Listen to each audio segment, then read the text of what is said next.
ವಸುದೇವನಿಗೆ ಇಬ್ಬರು ಮಡದಿಯರು.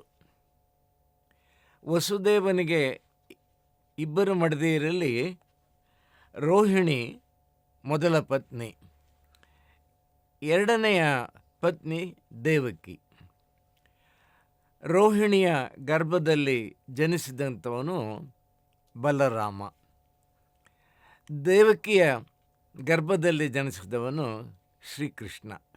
ಹೀಗಾಗಿ ಕೃಷ್ಣ ಮತ್ತು ಬಲರಾಮ ಅಣ್ಣ ತಮ್ಮ ಇವರ ಈ ಜೋಡಿಯ ವಿಶೇಷತೆಯನ್ನು ನೇಮಿಚಂದ್ರ ಕವಿ ತನ್ನ ನೇಮಿನಾಥ ಪುರಾಣದಲ್ಲಿ ಬಹಳ ಮನಸ್ಸಿಗೆ ಮುಟ್ಟುವ ಹಾಗೆ, ಓದುಗರ ಮನಸ್ಸಿನಲ್ಲಿ ಆ ಚಿತ್ರಗಳು, ಆ ವಿವರಗಳು, ಆ ವರ್ಣನೆ ಅದು ಸ್ಥಾಯಿಯಾಗಿರುವ ಹಾಗೆ, ನಿಲ್ಲುವ ಹಾಗೆ ವರ್ಣಿಸಿದ್ದಾನೆ.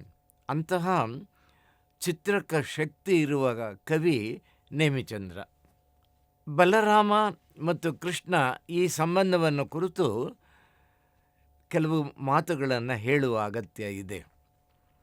ಅದೇನು ಅಂದರೆ, ಜೈನ ಪುರಾಣಗಳ ಪರಿಕಲ್ಪನೆಯಲ್ಲಿ ಇರುವ 63 ಜನ ಮಹಾಪುರುಷರಲ್ಲಿ 24 ಜನ ತೀರ್ಥಂಕರಲ್ಲದೇ ಇನ್ನು 9 ಜನ ಬಲದೇವರು ಇರ್ತಾರೆ. ಅವರಲ್ಲದೆ 9 ಜನ ವಾಸುದೇವರು ಅಥವಾ ನಾರಾಯಣರು ಇರ್ತಾರೆ. ಅವರ ಜೊತೆಗೆ ಇನ್ನು 9 ಜನ ಪ್ರತಿವಾಸುದೇವರು ಅಥವಾ ಪ್ರತಿನಾರಾಯಣರು ಇರ್ತಾರೆ. ಇಲ್ಲಿ ಕೃಷ್ಣನು ಆತ ವಾಸುದೇವ ನಾರಾಯಣ, ಅವರ ಅಣ್ಣ ಬಲರಾಮ ಆತ ಬಲಭದ್ರ. ಆ ಕಾಲದ ಅಂದರೆ 9 ಜನ ಬಲದೇವರಿರ್ತಾರಲ್ಲ, ಹಾಗೆ ಈ ಕೃಷ್ಣನು ಇದ್ದ ಕಾಲದ ಬಲರಾಮ ಯಾರು ಅಂದರೆ ಅವನ ಅಣ್ಣನೇ ಆದಂತಹ ಬಲರಾಮ. ಇವರ ಅನ್ಯೋನ್ಯತೆಯನ್ನು ತೋರಿಸುವ ವಿವರಗಳು ಎಲ್ಲ ಜೈನ ಪುರಾಣಗಳಲ್ಲೂ ಕಂಡುಬರುತ್ತೆ. ನೇಮಿಚಂದ್ರನು ತನ್ನ ಕಾವ್ಯದಲ್ಲಿ ಈ ಸೋದರ ವಾತ್ಸಲ್ಯದ ವಿವರಗಳನ್ನು ನಮಗೆ ಒದಗಿಸಿದ್ದಾನೆ. ದೇವಕಿ ಗರ್ಭದಲ್ಲಿ ಜನಿಸಿದಂತಹ ಕೃಷ್ಣ ಮತ್ತು ಆ ಜನಿಸುವ ಹುಟ್ಟುವ ಸಂದರ್ಭದ ಮಹತ್ವ ಇವುಗಳನ್ನು ಕವಿ ತನ್ನ ಸೃಜನ ಸಾಮರ್ಥ್ಯದಿಂದ ವಿಸ್ತಾರವಾಗಿ ವರ್ಣಿಸಿದ್ದಾನೆ.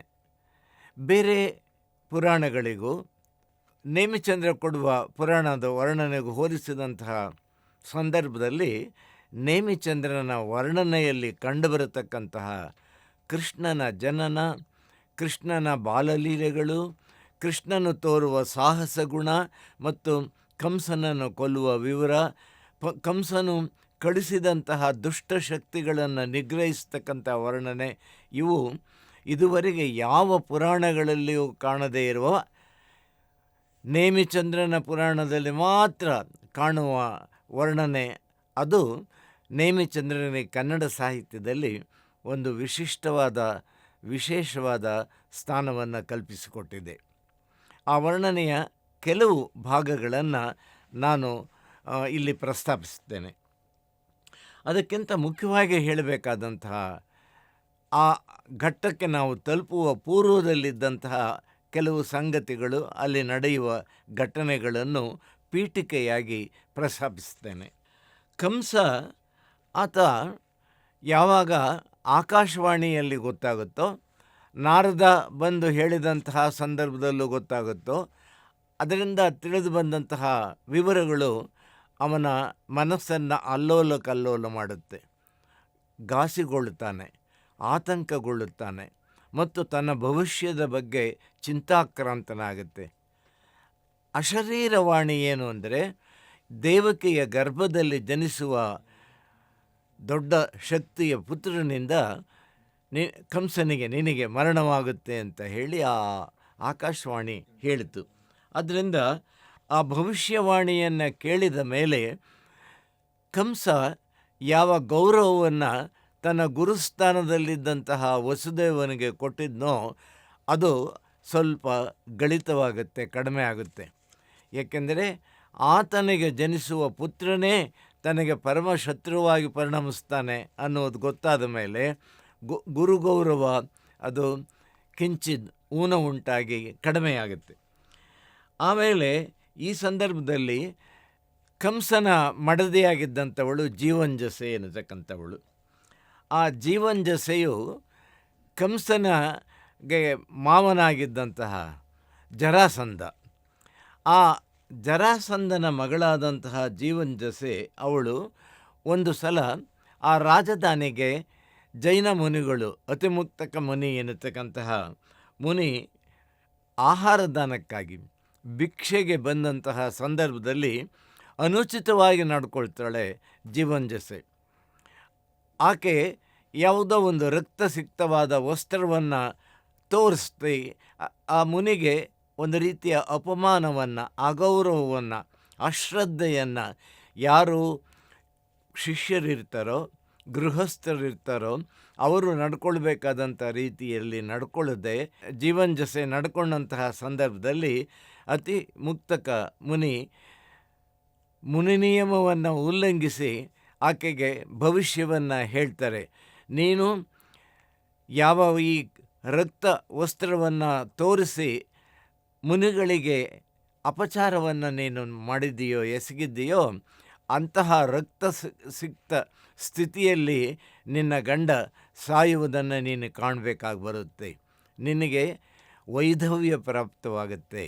ನಿನ್ನ ಗಂಡನಾದಂತಹ ಕಂಸನನ್ನು ಯಾವ ವಸ್ತ್ರವನ್ನು ತೋರಿಸಿದೆಯೋ ರಕ್ತಸಿಕ್ತವಾದದ್ದು, ಆ ವಸ್ತ್ರದ ಹಿನ್ನೆಲೆಯ ಮಹಾಪುರುಷನು ಜನಿಸ್ತಾನಲ್ಲ, ಆತ ನಿನ್ನ ಪತಿಯನ್ನು ಸಂಹಾರ ಮಾಡ್ತಾನೆ ಎನ್ನುವ ಮಾತನ್ನು ಹೇಳಿ ಹೋಗ್ತಾರೆ.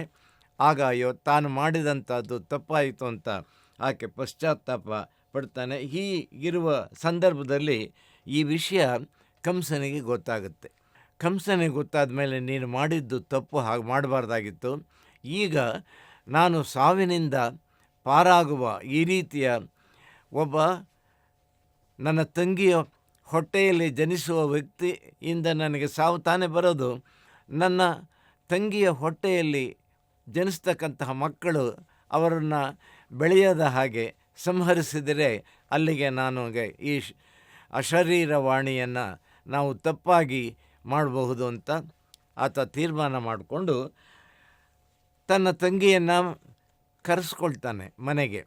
ನನ್ನ ತಂಗಿ ತವರು ಮನೆಯಲ್ಲಿ ಆಕೆ ತನ್ನ ಈ ಗರ್ಭಶಾಸ್ತ್ರಗಳನ್ನು ಏನು ಮಾಡಬೇಕು ಅದೆಲ್ಲ ನಾವೇ ಮಾಡ್ತೀವಿ, ಇಲ್ಲಿಗೆ ಕಳಿಸ್ಕೊಡಿ ಅಂಥೇಳಿ ಕರೆಸ್ಕೊಂಡು ತನ್ನ ಮನೆಯಲ್ಲಿ ಇಟ್ಕೊಂಡು ದೇವಕಿ ಮಕ್ಕಳನ್ನು ಹೆರುವ ದಿನಗಳಿಗಾಗಿ ಕಾಯ್ತಾ ಇರ್ತಾನೆ.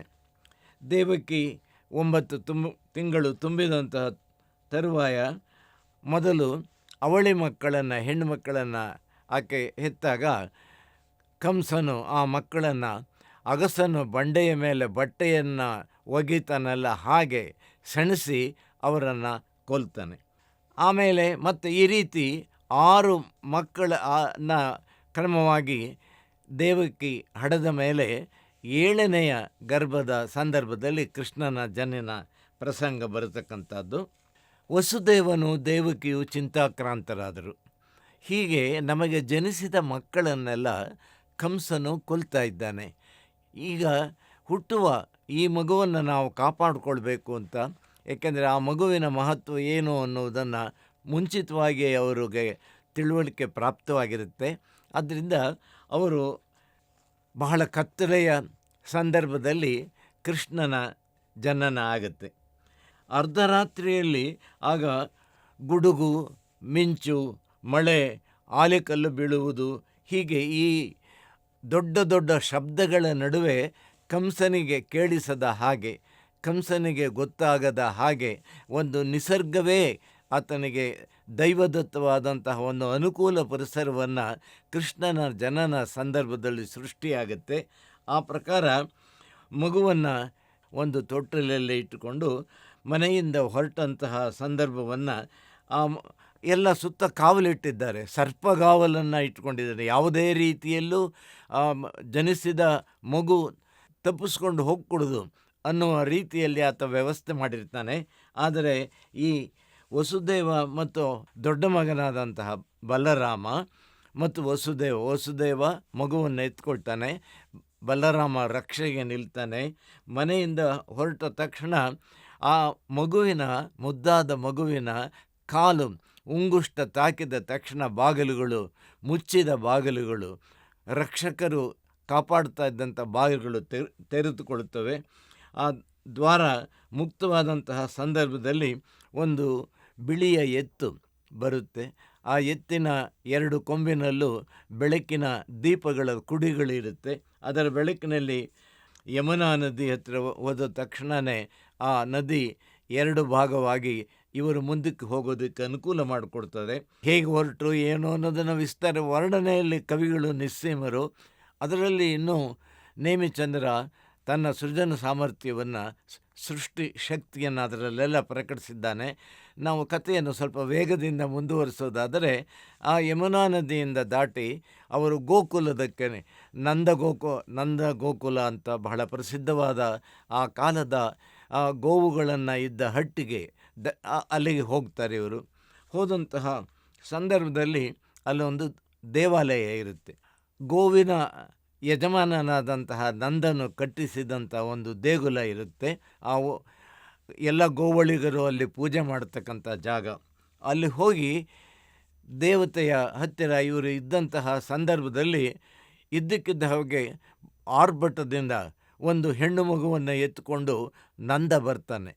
ಆ ನಂದನು ಬಂದು ಅವನಲ್ಲಿ ಎಷ್ಟು ಕೋಪದಿಂದ, ರಭಸದಿಂದ, ವೇಗದಿಂದ ಆತ ಬಂದಿದ್ದಾನೆಂದರೆ, ಆತ ಎತ್ಕೊಂಡು ಬಂದಂತಹ ಆ ಹೆಣ್ಣು ಕೂಸು ಆ ಮಗುವನ್ನು ಆ ದೇವತೆಯ ಮುಂದೆ, ಯಾವ ದೇವತೆಯನ್ನು ಅವರೆಲ್ಲ ಪೂಜೆ ಮಾಡ್ತಾ ಇದ್ದೋ ಗೋವಳಿಗರು, ಅದರ ಮುಂದೆ ಇಟ್ಟು ಆತ ಮಾತಾಡುವ ವರ್ಣನೆ ಇಲ್ಲಿ ಜಾನಪದ ಕಥೆಯೊಂದನ್ನು ಹೇಗೆ ಅದಕ್ಕೆ ಶಿಷ್ಟರೂಪವನ್ನು ಕವಿ ನೇಮಿಚಂದ್ರ ಕೊಟ್ಟಿದ್ದಾನೆ ಅನ್ನೋದನ್ನು ಕಾಣ್ಬೋದು.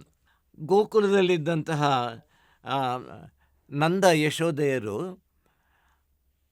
ಮಕ್ಕಳಿಗೋಸ್ಕರ ತಮಗೆ ಒಳ್ಳೆ ಮಗುವಿನ ಜನನ ಆಗಬೇಕು ಅನ್ನೋ ರೀತಿಯಲ್ಲಿ ಹರಕೆ ಹೊತ್ತು ನೋಂಪಿಯನ್ನು ಆಚರಿಸಿ ವ್ರತಗಳನ್ನೆಲ್ಲ ಮಾಡಿ ಒಂದು ಮಗುವನ್ನು ಪಡೆದರು. ಆದರೆ ಅವರೆಲ್ಲ ನಿರೀಕ್ಷಿಸಿದ್ದು ಈ ಗೋವುಗಳ ಮುಂದೆ ನಂದನಾದ ಮೇಲೆ ಮುಂದುವರಿಸ್ಕೊಂಡು ಹೋಗೋದಕ್ಕೆ ಒಬ್ಬ ಯಜಮಾನ ನಮ್ಮ ಮನೇಲಿ ಹುಟ್ಟುತ್ತಾನೆ, ಗಂಡು ಮಗು ಬರುತ್ತಾನೆ ಅಂತ, ಜನಿಸ್ತಾನೆ ಅಂತ ಅವರು ಭಾವಿಸ್ಕೊಂಡಿದ್ದರೆ ಅದು ಹೆಣ್ಣು ಕೂಸು ಬಂದಿತ್ತು. ನಿರಾಶೆಯಿಂದ ತತ್ತರಿಸಿದಂತಹ ಆ ನಂದ ಆ ಮಗುವನ್ನು ತಂದು ಈಗ ಇಲ್ಲಿ ಇಟ್ಟಿದ್ದಾನೆ. ಇಟ್ಟು ಅವನು ಆ ದೇವತೆ ಹತ್ತಿರ ಹೇಳುವ ಸಂಭಾಷಣೆಯ ಭಾಗ ಇದು.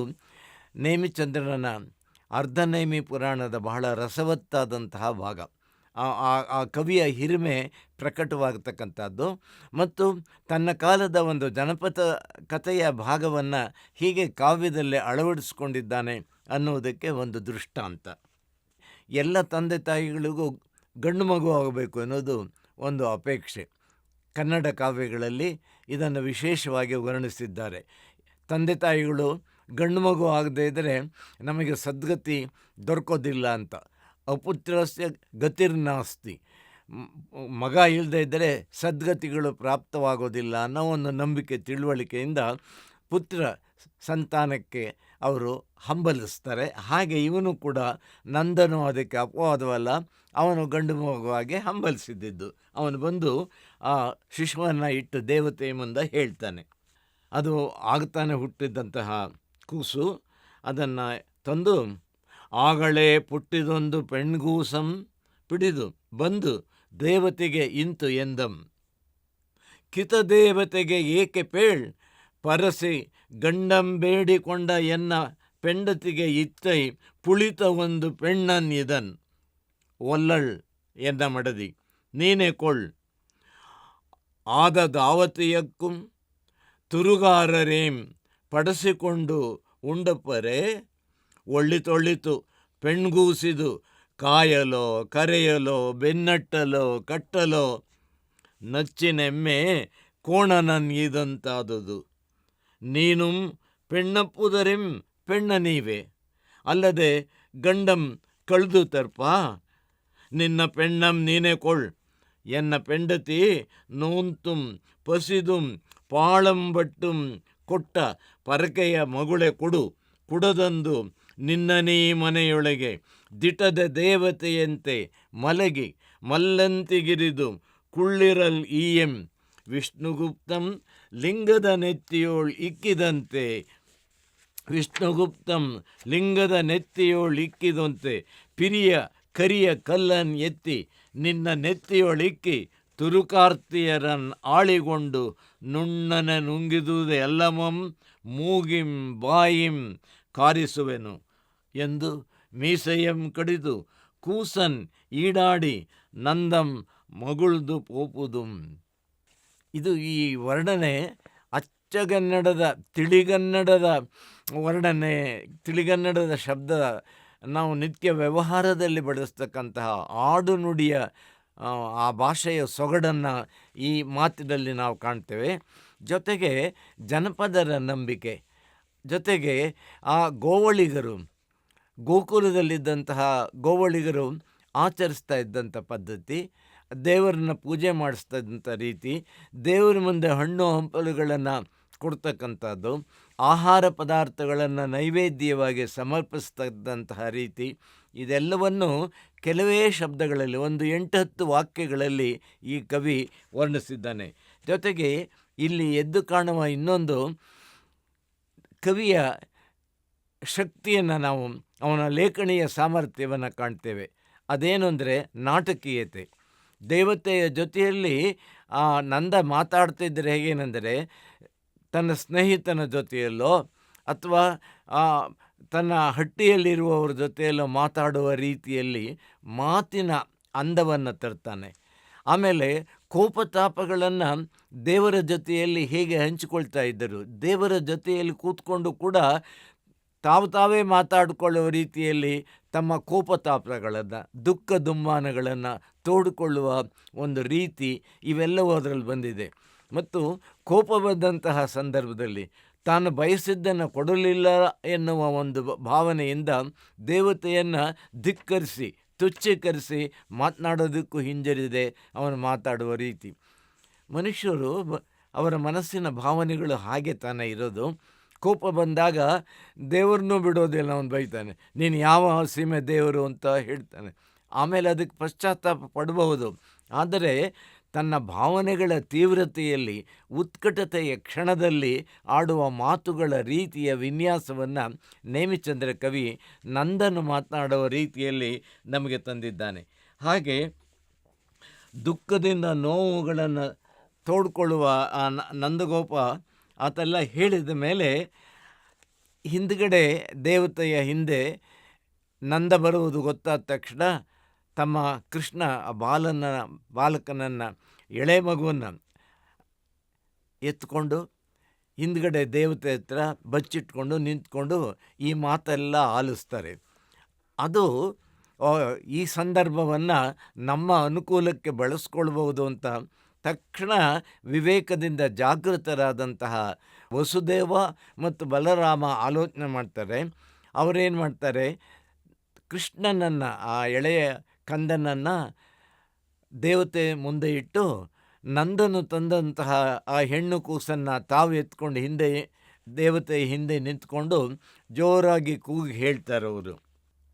ನಂದಂ ಮಗುಳ್ದು ಪೋಪುದುಂ, ಅವನ ಕೋಪದಿಂದ ಹೊರಗಡೆ ಹೋಗ್ತಾ ಇದ್ದ ಸಂದರ್ಭದಲ್ಲಿ ಅದರ್ ಕಂಡು ಅರಸುವ ಬಳ್ಳಿ ಕಾಲ್ ತೊಡರ್ದತ್ತು, ಅರಸುವ ಬಳ್ಳಿ ಕಾಲ್ ತೊಡರ್ದತ್ತು ಎಂದು ದೇವತೆಯ ಮುಂದೆ ಮಗನನ್ನು ಇಳಿಸಿ ಮಗಳಂ ಕಳೆದುಕೊಂಡು ವಸುದೇವಂ ಕಾರ್ಯವಶಕ್ಕೆ ಕಳ್ತೆಯ ಕಾಲ್ ಬಿಡದನೆಂಬಂತೆ, ಕಾರ್ಯವಾಸಿ ಕತ್ತೆ ಕಾಲು ಕಟ್ಟು ಅನ್ನುವ ಹಾಗೆ ಕಾಲ್ ಪಿಡಿದ ಪೆನ್ ಕನಲ್ದು ಪೋಗದೆ ಬಾ ಗಂಡುಗೂಸನೇ ಕೊಟ್ಟ ಪೆನ್ ಎಂದು ಕರೆಯೇ, ದೇವತೆ ಕರೆದ ಹಾಗೆ ಈ ವಸುದೇವನೇ ಕರಿತಾನೆ. ಅಪ್ಪ ನೀನು ಹೋಗಬೇಡ, ಬಾ, ನೀನು ಕೇಳಿದ ಹಾಗೆ ಗಂಡು ಮಗುವನ್ನೇ ಕೊಡ್ತೀನಿ, ಗಂಡುಗೂಸನೇ ಕೊಟ್ಟ ಪೆನ್ ಎಂದು ಕರೆಯೇ.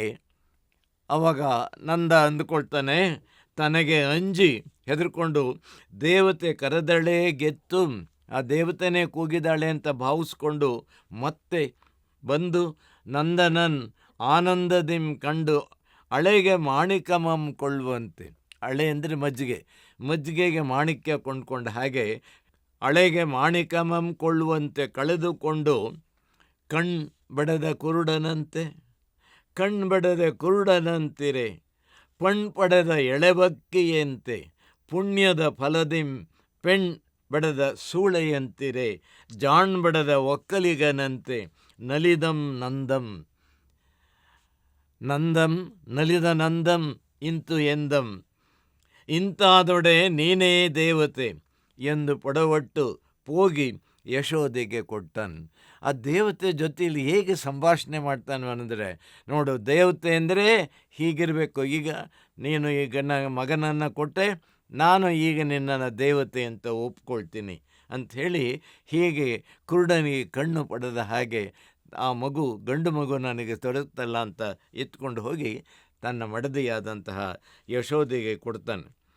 ಹಾಗೆ ಆ ಬಾಲಕ ಇದೆಲ್ಲ ಬೆಳೀತಾನೆ. ಅಂದರೆ ಈ ನಾಟಕೀಯ ಪ್ರಸಂಗದ ವರ್ಣನೆಯ ಮೂಲಕ ಶಿಷ್ಟಾಚಾರದ ಈ ಕಾವ್ಯದ ಚಂಪು ಪದ್ಧತಿಗೆ ಒಂದು ರೀತಿಯ ತಿರುವನ್ನು ಕೊಟ್ಟು ಅದು ವರ್ಣನಾತ್ಮಕವಾಗಿ ವಿಸ್ತರಿಸೋದು ಮತ್ತು ದೇಸಿಯನ್ನು ತರತಕ್ಕಂಥದ್ದು. ಯಾವುದೇ ಒಂದು ಮಾರ್ಗ ಕಾವ್ಯದಲ್ಲಿ ಅದಕ್ಕೆ ದೇಸಿಯನ್ನು ಬೆಸೆದಂತಹ ಸಂದರ್ಭದಲ್ಲಿ ಆ ಕಾವ್ಯದ ಸೊಬಗು, ಆ ಕಾವ್ಯದ ಪ್ರಭಾವ ಮತ್ತು ಆ ಕಾವ್ಯದ ಒಂದು ಜನರ ಭಾಷೆಯ ಸೊಗಡು ಸೇರಿಕೊಂಡು ಅದಕ್ಕೊಂದು ಹೊಸ ಮೆರುಗು ಪ್ರಾಪ್ತವಾಗುತ್ತೆ. ಈ ಪ್ರಸಂಗದಲ್ಲಿ ನೇಮಿಚಂದ್ರ ಕವಿ ಅಂತಹ ಒಂದು ವೈಶಿಷ್ಟ್ಯವನ್ನು ಮೆರೆದಿದ್ದಾನೆ. ಕೃಷ್ಣನ ಬೆಳವಣಿಗೆಯ ಗೋಕುಲದಲ್ಲಾಗುತ್ತೆ. ಸುದ್ದಿ ತಲುಪುತ್ತೆ ಕಂಸನಿಗೆ. ಕಂಸ ತನ್ನ ಹತ್ತಿರ ಇದ್ದಂಥ ದುಷ್ಟ ಶಕ್ತಿಗಳನ್ನು ಒಂದೊಂದಾಗಿ ಆ ಮಗುವನ್ನು ಏನಾದರೂ ಮಾಡಿ ಕೊಂದು ಬರಬೇಕು ಅಂತ ಆದೇಶವಿತ್ತು ಕಳಿಸ್ಕೊಡ್ತಾನೆ. ಆ ಮಗುವು ಕೃಷ್ಣನ ಬಾಲಲೀಲೆ ಅರಮನೆಯಲ್ಲಿ ಆಗಲಿಲ್ಲ, ನಂದಗೋಕುಲದಲ್ಲಾಯಿತು. ಗೋವಳಿಗರ ಒಂದು ಬಡಾವಣೆಯಲ್ಲಿ ಆಯಿತು. ಆ ಗೋವಳಿಗರು ಆ ಮಗುವನ್ನು ಹೇಗೆ ಮುದ್ದಾಡಿದರು. ಯಶೋದೆ ಆ ಬಾಲಕನನ್ನು, ಭಗವತ್ ಸ್ವರೂಪಿಯಾದಂತಹ ಬಾಲಕ ಅಲ್ಲಿ ಬಂದಿದ್ದಾನೆ, ಅವರ ಮನೆಯಲ್ಲಿ ಹುಟ್ಟಿದ್ದಾನೆ, ಅದರ ಮಹತ್ವ ಅಲ್ಪ ಸ್ವಲ್ಪ ಮಾತ್ರ ಅವರಿಗೆ ಅರಿವಿದ್ದರೂ ಕೂಡ ಆ ಮಗುವನ್ನು ಹೇಗೆ ಬೆಳೆಸಿದರು, ಈ ಭಾಗವನ್ನು ಕೂಡ ನೇಮಿಚಂದ್ರ ಕವಿ ವರ್ಣಿಸಿದ್ದಾನೆ. ಅದರಲ್ಲಿ ಒಂದು ತೊಟ್ಟಲಿಗೆ ಹಾಕಿ ಆ ಮಗುವನ್ನು ತೂಗುತ್ತಾ ಒಂದು ಜೋಗುಳ ಗೀತೆಯನ್ನು ಹಾಡ್ತಾಳೆ. ಎಲ್ಲ ಮನೆಯಲ್ಲೂ ಮಕ್ಕಳನ್ನು ತೊಟ್ಟಲಿಗೆ ಹಾಕಿ ಜೋಗುಳದ ಗೀತೆಗಳನ್ನು ಹಾಡುವ ಹಾಗೆ ಇಲ್ಲೂ ಕೂಡ ಯಶೋದೆ ಆಡ್ತಾಳೆ. ಇದು ದಾಸರ ಕೀರ್ತನೆಗಳಲ್ಲಿ ಪುರಂದರದಾಸ ಅದ್ಭುತವಾಗಿ ಇದನ್ನು ವರ್ಣಿಸಿದ್ದಾರೆ. ಮತ್ತು ಯಶೋದೆಯ ಪಾತ್ರ ತುಂಬ ಪ್ರಮುಖವಾದದ್ದು ಈ ರೀತಿಯ ಭಾಗವತದಲ್ಲಿ ಬರುವ ಕಥೆಯನ್ನು ಶಿಷ್ಟಾಚಾರದ ಚಂಪು ಕವಿಗಳಲ್ಲಿ, ಭಾಳ ಪ್ರೌಢವಾದಂತಹ ಕಾವ್ಯಗಳಲ್ಲಿ ಅಷ್ಟಾಗಿ ತಂದಿಲ್ಲ. ಅದನ್ನು ರುದ್ರಭಟ್ಟನ ಜಗನ್ನಾಥ ವಿಜಯದಲ್ಲಿ ಸ್ವಲ್ಪ ಕಾಣ್ತೇವೆ. ಆದರೆ ಬೇರೆ ಯಾವ ಕೃಷ್ಣನ ವರ್ಣನೆಯ ಕಾವ್ಯಗಳಲ್ಲೂ ನಾವು ಕಾಣೋದಿಲ್ಲ. ಆದರೆ ಮೊಟ್ಟ ಮೊದಲ ಬಾರಿಗೆ ಜೈನ ಕವಿಯಾದರೂ ಕೂಡ ಈ ಭಾಗವತಗಳಲ್ಲಿ ಬರತಕ್ಕಂತಹ ಕೃಷ್ಣನ ಮಹತ್ವ, ಕೃಷ್ಣನ ಬಾಲಲೀಲೆಗಳು, ಅದರ ಅಂದ ಚಂದಗಳು, ಅದನ್ನೆಲ್ಲ ತನ್ನ ಕಾವ್ಯದಲ್ಲಿ ಅಳವಡಿಸಿಕೊಂಡಿರ್ತಕ್ಕಂಥ ಕವಿ ನೇಮಿಚಂದ್ರ.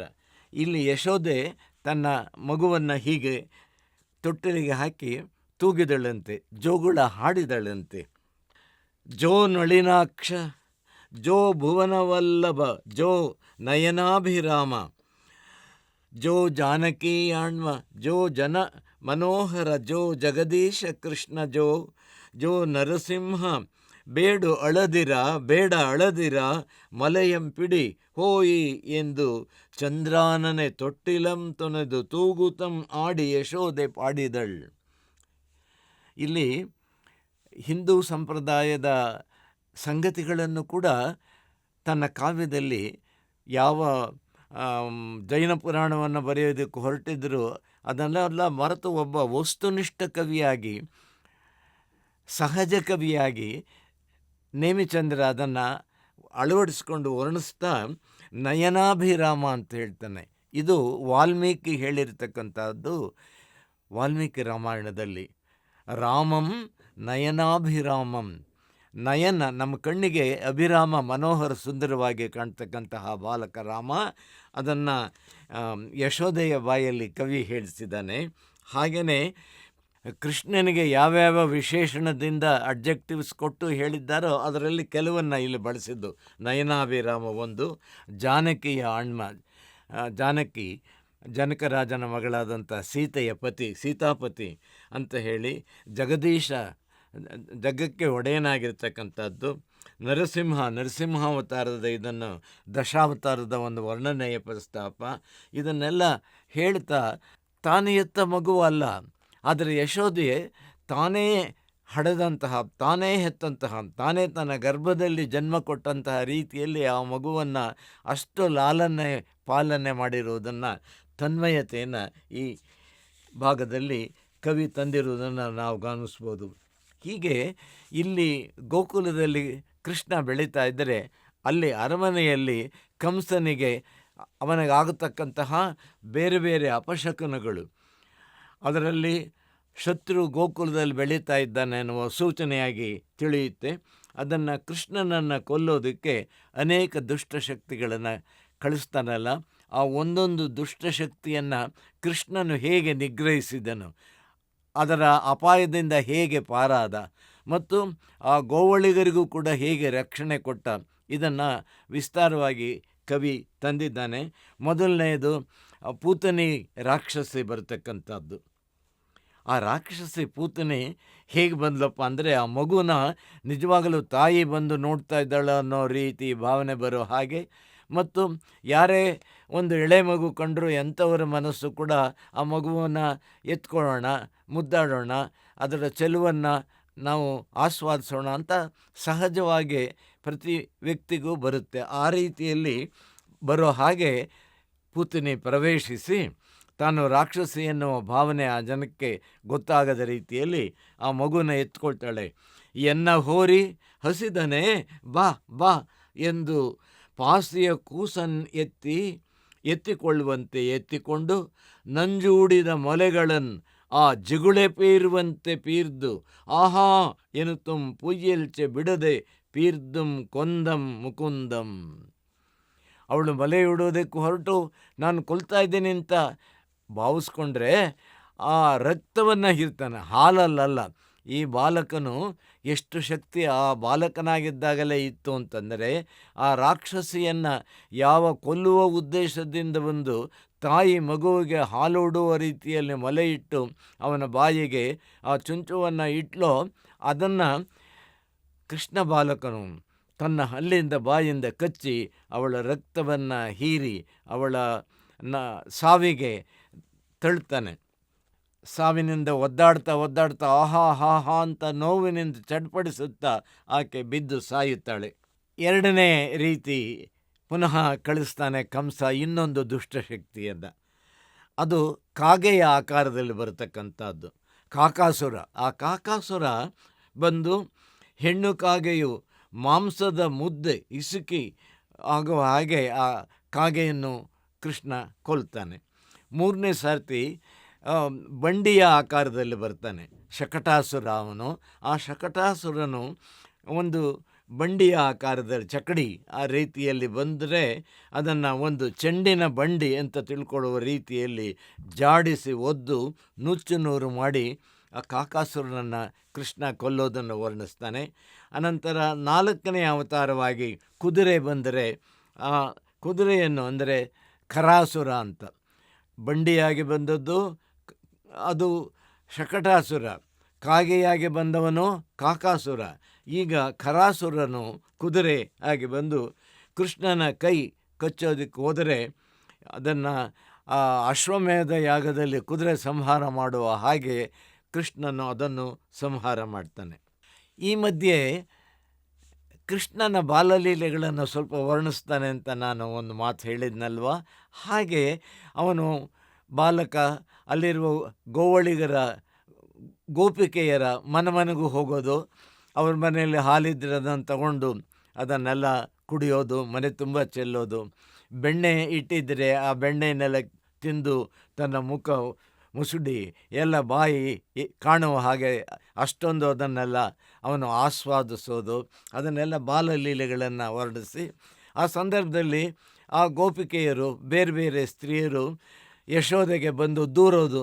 ನಿನ್ನ ಮಗ ಬಂದು ಏನಮ್ಮ ನಮ್ಮ ಮನೆಗೆ ಇಷ್ಟು ಹಿಂಸೆ ಕೊಡ್ತಾನೆ, ಹಾಲಿಟ್ಟಿದ್ದಾರೆ ಅದನ್ನೆಲ್ಲ ತೆಗೆದುಕೊಂಡು ಕುಡಿದು ಬಿಡ್ತಾನೆ, ಬೆಣ್ಣೆ ಇದ್ದರೆ ಅದನ್ನೆಲ್ಲ ತಿಂತಾನೆ ಅಂತ ಎಲ್ಲೆಲ್ಲ ದೂರ ಹೇಳ್ತಾರೆ. ದೂರ ಹೇಳಿದರೆ ಇನ್ಮೇಲೆ ಆ ಥರ ಹೋಗಿ ಕುಡಿದು ಅಂತ ಕಟ್ಟಪ್ಪಣೆ ಮಾಡುವ ರೀತಿಯಲ್ಲಿ ಮಗುವನ್ನು ದಂಡಿಸ್ತಾಳೆ, ನಿಂದಿಸ್ತಾಳೆ. ಸುಮ್ಮನೆ ಒಂದು ರೀತಿಯಲ್ಲಿ ತಾಯಿ ಪ್ರೀತಿಯಿಂದ ಮಕ್ಕಳನ್ನು ಒಡೆಯುತ್ತಾಳಲ್ಲ, ಅದರಲ್ಲಿ ಒಡೆಯಬೇಕು ಎನ್ನುವ ದುಷ್ಟರ ರೀತಿಯದಲ್ಲ, ಅದರಲ್ಲಿ ವಾತ್ಸಲ್ಯವೂ ಇರುತ್ತೆ. ಕೈ ಎತ್ತರೂ ಅದರಲ್ಲಿ ಏಟು ಬಿದ್ದರೂ ಆ ಏಟು ಅದು ಮಮತೆಯ ಏಟಾಗಿರುತ್ತಲ್ಲ, ಅದನ್ನು ಕೂಡ ಕವಿ ಇಲ್ಲಿ ವರ್ಣಿಸಿದ್ದಾನೆ. ತಾಯಿ ಒಂದು ದಿವಸ ಅವರು ದೂರನ್ನು ಕೇಳಿದ ಮೇಲೆ ಒರಳು ಕಲ್ಲಿಗೆ ಕಟ್ಟಿ ಹಾಕಿರ್ತಾಳೆ. ಹಾಗೆ ಹಗ್ಗ ಕಟ್ಟಿ ಒರಳು ಕಟ್ಟರೆ ಅದನ್ನು ಎಳೆದುಕೊಂಡು ಅವನು ಹೊರಗಡೆ ಹೋಗಿ ತನ್ನ ಆಟದಲ್ಲಿ ತೊಡಗೋದು, ಇದೆಲ್ಲ ಅಂದರೆ ಬಾಲ್ಯದಲ್ಲಿಯೇ ಆತನ ಅದ್ಭುತ ಶಕ್ತಿ ಎಷ್ಟು ಇತ್ತು ಅನ್ನೋದನ್ನು ಪ್ರಕಟಿಸುವುದಕ್ಕೆ ಅದನ್ನು ಪ್ರತಿಮೆಗಳ ರೂಪದಲ್ಲಿ ಸಾಂಕೇತಿಕವಾಗಿ ಇಂತಹ ಪ್ರಸಂಗಗಳಲ್ಲಿ ದೃಷ್ಟಾಂತಗಳಿಂದ ಕವಿ ವರ್ಣಿಸಿದ್ದಾನೆ. 5ನೆಯ ದುಷ್ಟಶಕ್ತಿಯನ್ನು ಮತ್ತೆ ಕಂಸ ಕಾಣಿಸ್ತಾನೆ. ಅದು ಮತ್ತಿಯ ಮರಗಳಾಗಿ ಬರ್ತಾರೆ ಅವರು. ಆಗ ಆ ಮರಗಳನ್ನು ಕಿತ್ತೆಸೆದು ಅವರನ್ನು ಕೊಲ್ತಾನೆ. ಮಧ್ಯೆ ಮಧ್ಯೆ ಆ ದುಷ್ಟಶಕ್ತಿಗಳ ನಿಗ್ರಹವನ್ನು ವರ್ಣಿಸ್ತಾನೆ. ಈ ಮಧ್ಯೆ ಕೃಷ್ಣನು ಆ ಗೋಕುಲದಲ್ಲಿ ಹೇಗೆ ಓಡಾಡಿಕೊಂಡು ಅಲ್ಲಿಯ ಮಕ್ಕಳ ಜೊತೆಯಲ್ಲಿ ಅವರ ಜೊತೆಯಲ್ಲಿ ಬೆರೆತು ಅವರ ಆಡುವ ಆಟ ಪಾಠಗಳಲ್ಲಿ ತಾನೂ ಹೇಗೆ ತೊಡಗಿಕೊಂಡಿದ್ದ ಅನ್ನೋದನ್ನೆಲ್ಲ ವರ್ಣಿಸಿದ್ದಾರೆ. ಆಮೇಲೆ ಅವ್ರಿಗೆಲ್ಲ ತೊಂದರೆ ಕೊಡೋದು, ಅವರ ಮೈ ಪರಚೋದು, ಕಿವಿ ಅದನ್ನು ತಿರುಚೋದು, ಜುಟ್ಟಿಡಿದು ಎಳೆಯೋದು, ಇದನ್ನೆಲ್ಲ ಮಾಡ್ತಾ ಇದ್ದಾಗ ಆ ಮೈಕೈ ತರಿಸಿದ ಗಾಯಗಳ ಸಹಿತ ಆಯಾ ಮಕ್ಕಳ ತಾಯಂದಿರು ಬಂದು ನೋಡಿ ಯಶೋದೆ ಹತ್ರ ದೂರದು, ನಿಮ್ಮ ಮಗ ಮಾಡಿರೋದು, ನಮ್ಮ ಮಗು ಎಷ್ಟು ರಕ್ತ ಬರ್ತಿದೆ ನೋಡಿ, ಅವನು ಗಿಲ್ಲಿದ್ದಿಲ್ಲಿ ಜಾಗ ಇದೆ ನೋಡಿ ಎಲ್ಲ ತೋರಿಸ್ತಾರೆ. ಯಶೋದೆ ಹೇಳ್ತಾಳೆ, ನಾನು ಏನು ಮಾಡಲಮ್ಮ, ಎಷ್ಟು ಹೇಳಿದರೆ ಇವನು ಕೇಳ್ತಾ ಇಲ್ಲ. ಆಯಿತು, ನೀವೇ ಅದೇನು ಬೇಕೋ ಅದು ನಿಮಗೆ ಹೇಗೆ ಬೇಕೋ ಹಾಗವನ್ನು ಹೊಡೀರಿ. ಹೇಗೆ ಇವಂ ಕೊಂದೊಡಂ ಎನಗೆ ಆಗಂ ಬಸಂ, ನನ್ನ ವಶಕ್ಕೆ ಅವನು ಬರ್ತಾ ಇಲ್ಲ. ಎನಗೆ ಕಿಚ್ಚಿಲ್ಲದೆ ತಾನೇ ಗಂಡು ಉರಿದಪನ್ ಅರಿಯಂ ಪೋಗಿಂ ನೀ ಮೆಚ್ಚಿ ಕೈಯಿಂ ಒಯ್ಯಿಂ, ನಿಮಗೆ ಬಂದಾಗ ಅವನ್ನ ಹೊಡೀರಿ ಬಡೀರಿ ಅಂತ ಹೇಳೋದು. ಇದೆಲ್ಲ ಸಹಜವಾಗಿ ವರ್ಣಿಸ್ತಾನೆ. ಮನುಷ್ಯರು ಹೇಗೆ ಮನೆಯಲ್ಲಿ ಹೆಚ್ಚು ಕಡಿಮೆ ಆದಾಗ ಯಾರು ಬಂದು ದೂರ ಹೇಳಿದಾಗ ಒಂದು ಮನೆ ತಾಯಿ ತಂದೆ ಅವರಿಗೆ ಹೇಗೆ ಕಳಿಸ್ತಾರೋ ಹಾಗೆ ಸಹಜತೆಯನ್ನು ಕಾಪಾಡಿರ್ತಕ್ಕಂಥದ್ದು. ಕಾವ್ಯದಲ್ಲಿ ಇವೆಲ್ಲ ಮನುಷ್ಯ ಸ್ವಭಾವಗಳನ್ನು ಎಷ್ಟು ಸೂಕ್ಷ್ಮವಾಗಿ ಗಮನಿಸಿದ್ದಾನೆ. ಅವರ ಭಾಷೆಗಳ ರೀತಿ ನೀತಿಗಳನ್ನು ಕವಿ ಹೇಗೆ ಗಮನಿಸಿದ್ದಾನೆ ಅನ್ನೋದಕ್ಕೆ ಈ ರೀತಿಯ ವರ್ಣನೆಗಳಲ್ಲಿ ನಾವು ಕಾಣ್ಬೋದು. 6ನೆಯ ದುಷ್ಟಶಕ್ತಿ ತಾಳವೃಕ್ಷ. ಅದು ಬಂದಾಗ ಅದು ಹಣ್ಣುಗಳನ್ನು ಕಾಯಿಗಳನ್ನು ದಪ ದಪ ಮಗು ಇರೋ ಜಾಗದಲ್ಲಿ ಸುರಿದು ಮಳೆಗರೆದಂತಹ ಸಂದರ್ಭದಲ್ಲಿ ತಲೆಯ ಮೇಲೆ ಸುರಿದಂತಹ ಸಂದರ್ಭದಲ್ಲಿ ಕೂಡ ಕೃಷ್ಣ ಅದರಿಂದ ಪಾರಾಗಿ ಆ ಮರವನ್ನು ಬೀಳಿಸಿ ಆ ಶಕ್ತಿಯನ್ನು ನಿರ್ನಾಮ ಮಾಡ್ತಾನೆ.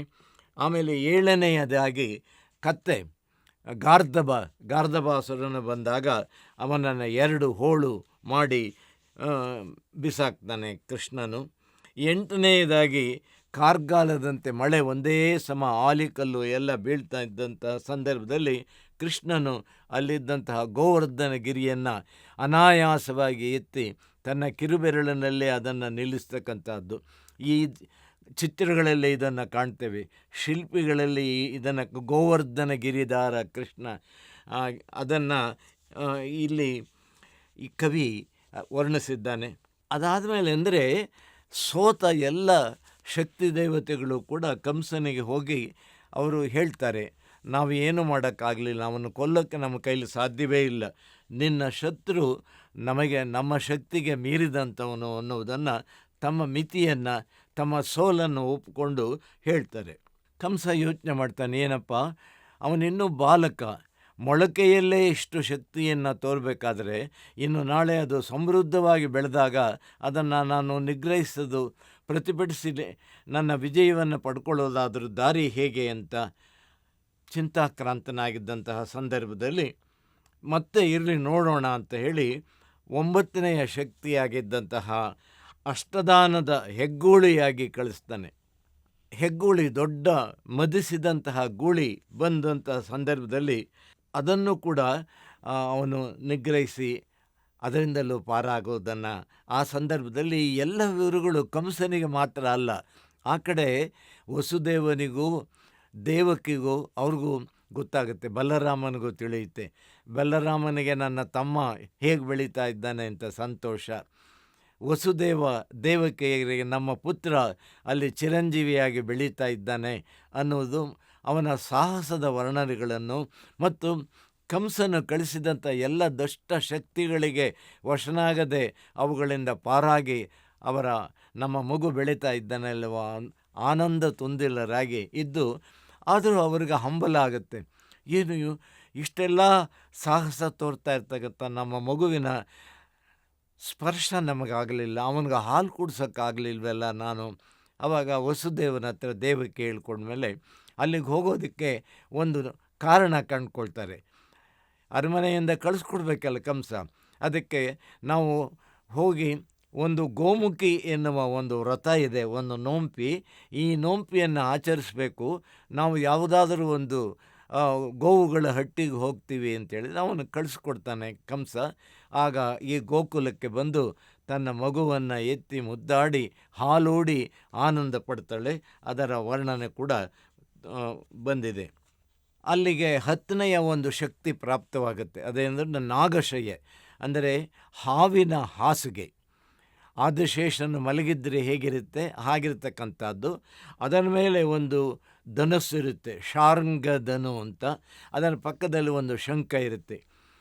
ಕಂಸನು ಘೋಷಿಸ್ತಾನೆ, ಯಾರು ಬಂದು ಇದರ ನಾಗಶಯ್ಯೆಯ ಮೇಲೆ ನಿಂತುಕೊಂಡು ಆ ಬಿಲ್ಲನ್ನು ಕೈಗೆತ್ತಿಕೊಂಡು ಅದಕ್ಕೆ ಹೆದೆ ಏರಿಸಿ, ಅಂದರೆ ಹಗ್ಗವನ್ನು ಹುರಿ ಅದನ್ನು ಬಿಲ್ಲನ್ನು ಬಾಗಿಸಿ ಕಟ್ತಾರೋ ಮತ್ತು ಅದನ್ನು ಕಟ್ಟಿ ಬಿಲ್ಲನ್ನು ಕೈಯಲ್ಲಿ ಹಿಡಿದು ಯಾರು ಶಂಖವನ್ನು ಊದ್ತಾರೋ ಅವರಿಗೆ ನನ್ನ ಮಗಳನ್ನು ಕೊಡ್ತೀನಿ ಅಂತ, ಅವರಿಗೆ ರಾಜ್ಯವನ್ನು ಕೊಡ್ತೀನಿ ಅಂತೇಳಿ ಘೋಷಿಸ್ತಾನೆ ಅವನು.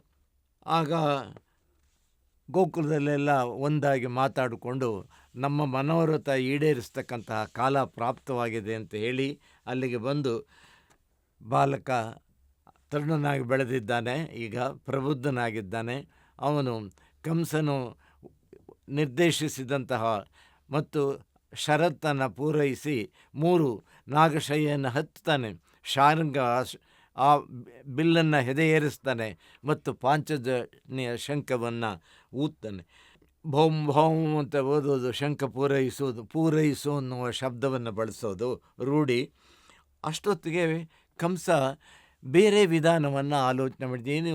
ನಾನು ಒಡ್ಡಿದ ಎಲ್ಲ ಕಠಿಣವಾದ ಪರೀಕ್ಷೆಗಳಲ್ಲೂ, ಅಗ್ನಿ ಪರೀಕ್ಷೆಗಳಲ್ಲಿಯೂ ಆತ ಪಾರಾಗಿ ಬಂದು ವಿಜಯಿ ಆಗ್ತಾ ಇದ್ದಾನೆ, ಇನ್ನು ಯಾವ ರೀತಿಯಲ್ಲಿ ಅವನನ್ನು ಸಂಹಾರ ಮಾಡೋದು ಅಂತ ಆಲೋಚನೆ ಮಾಡಿ ಅವನ ಅರಮನೆಯಲ್ಲಿ ಉಳಿದಿರ್ತಕ್ಕಂಥದ್ದು ಇನ್ನು 2 ವಸ್ತುಗಳು ಮಾತ್ರ, 2 ಸಂಗತಿಗಳು ಮಾತ್ರ. ಒಂದು, ಅಲ್ಲಿರ್ತಕ್ಕಂಥ ಚಾಣೂರನೆನ್ನತಕ್ಕಂತಹ ಮಹಾ ಸಾಹಸಿಯಾದಂತಹ ಪೈಲ್ವಾನ್. ಇನ್ನೊಂದು, ದೊಡ್ಡ ಆನೆ, ಆ ರಾಜ್ಯದಲ್ಲಿಯೇ ಅಪರೂಪವಾದ ಮಹಾಶಕ್ತಿ ಇರತಕ್ಕಂತಹ ಆನೆ.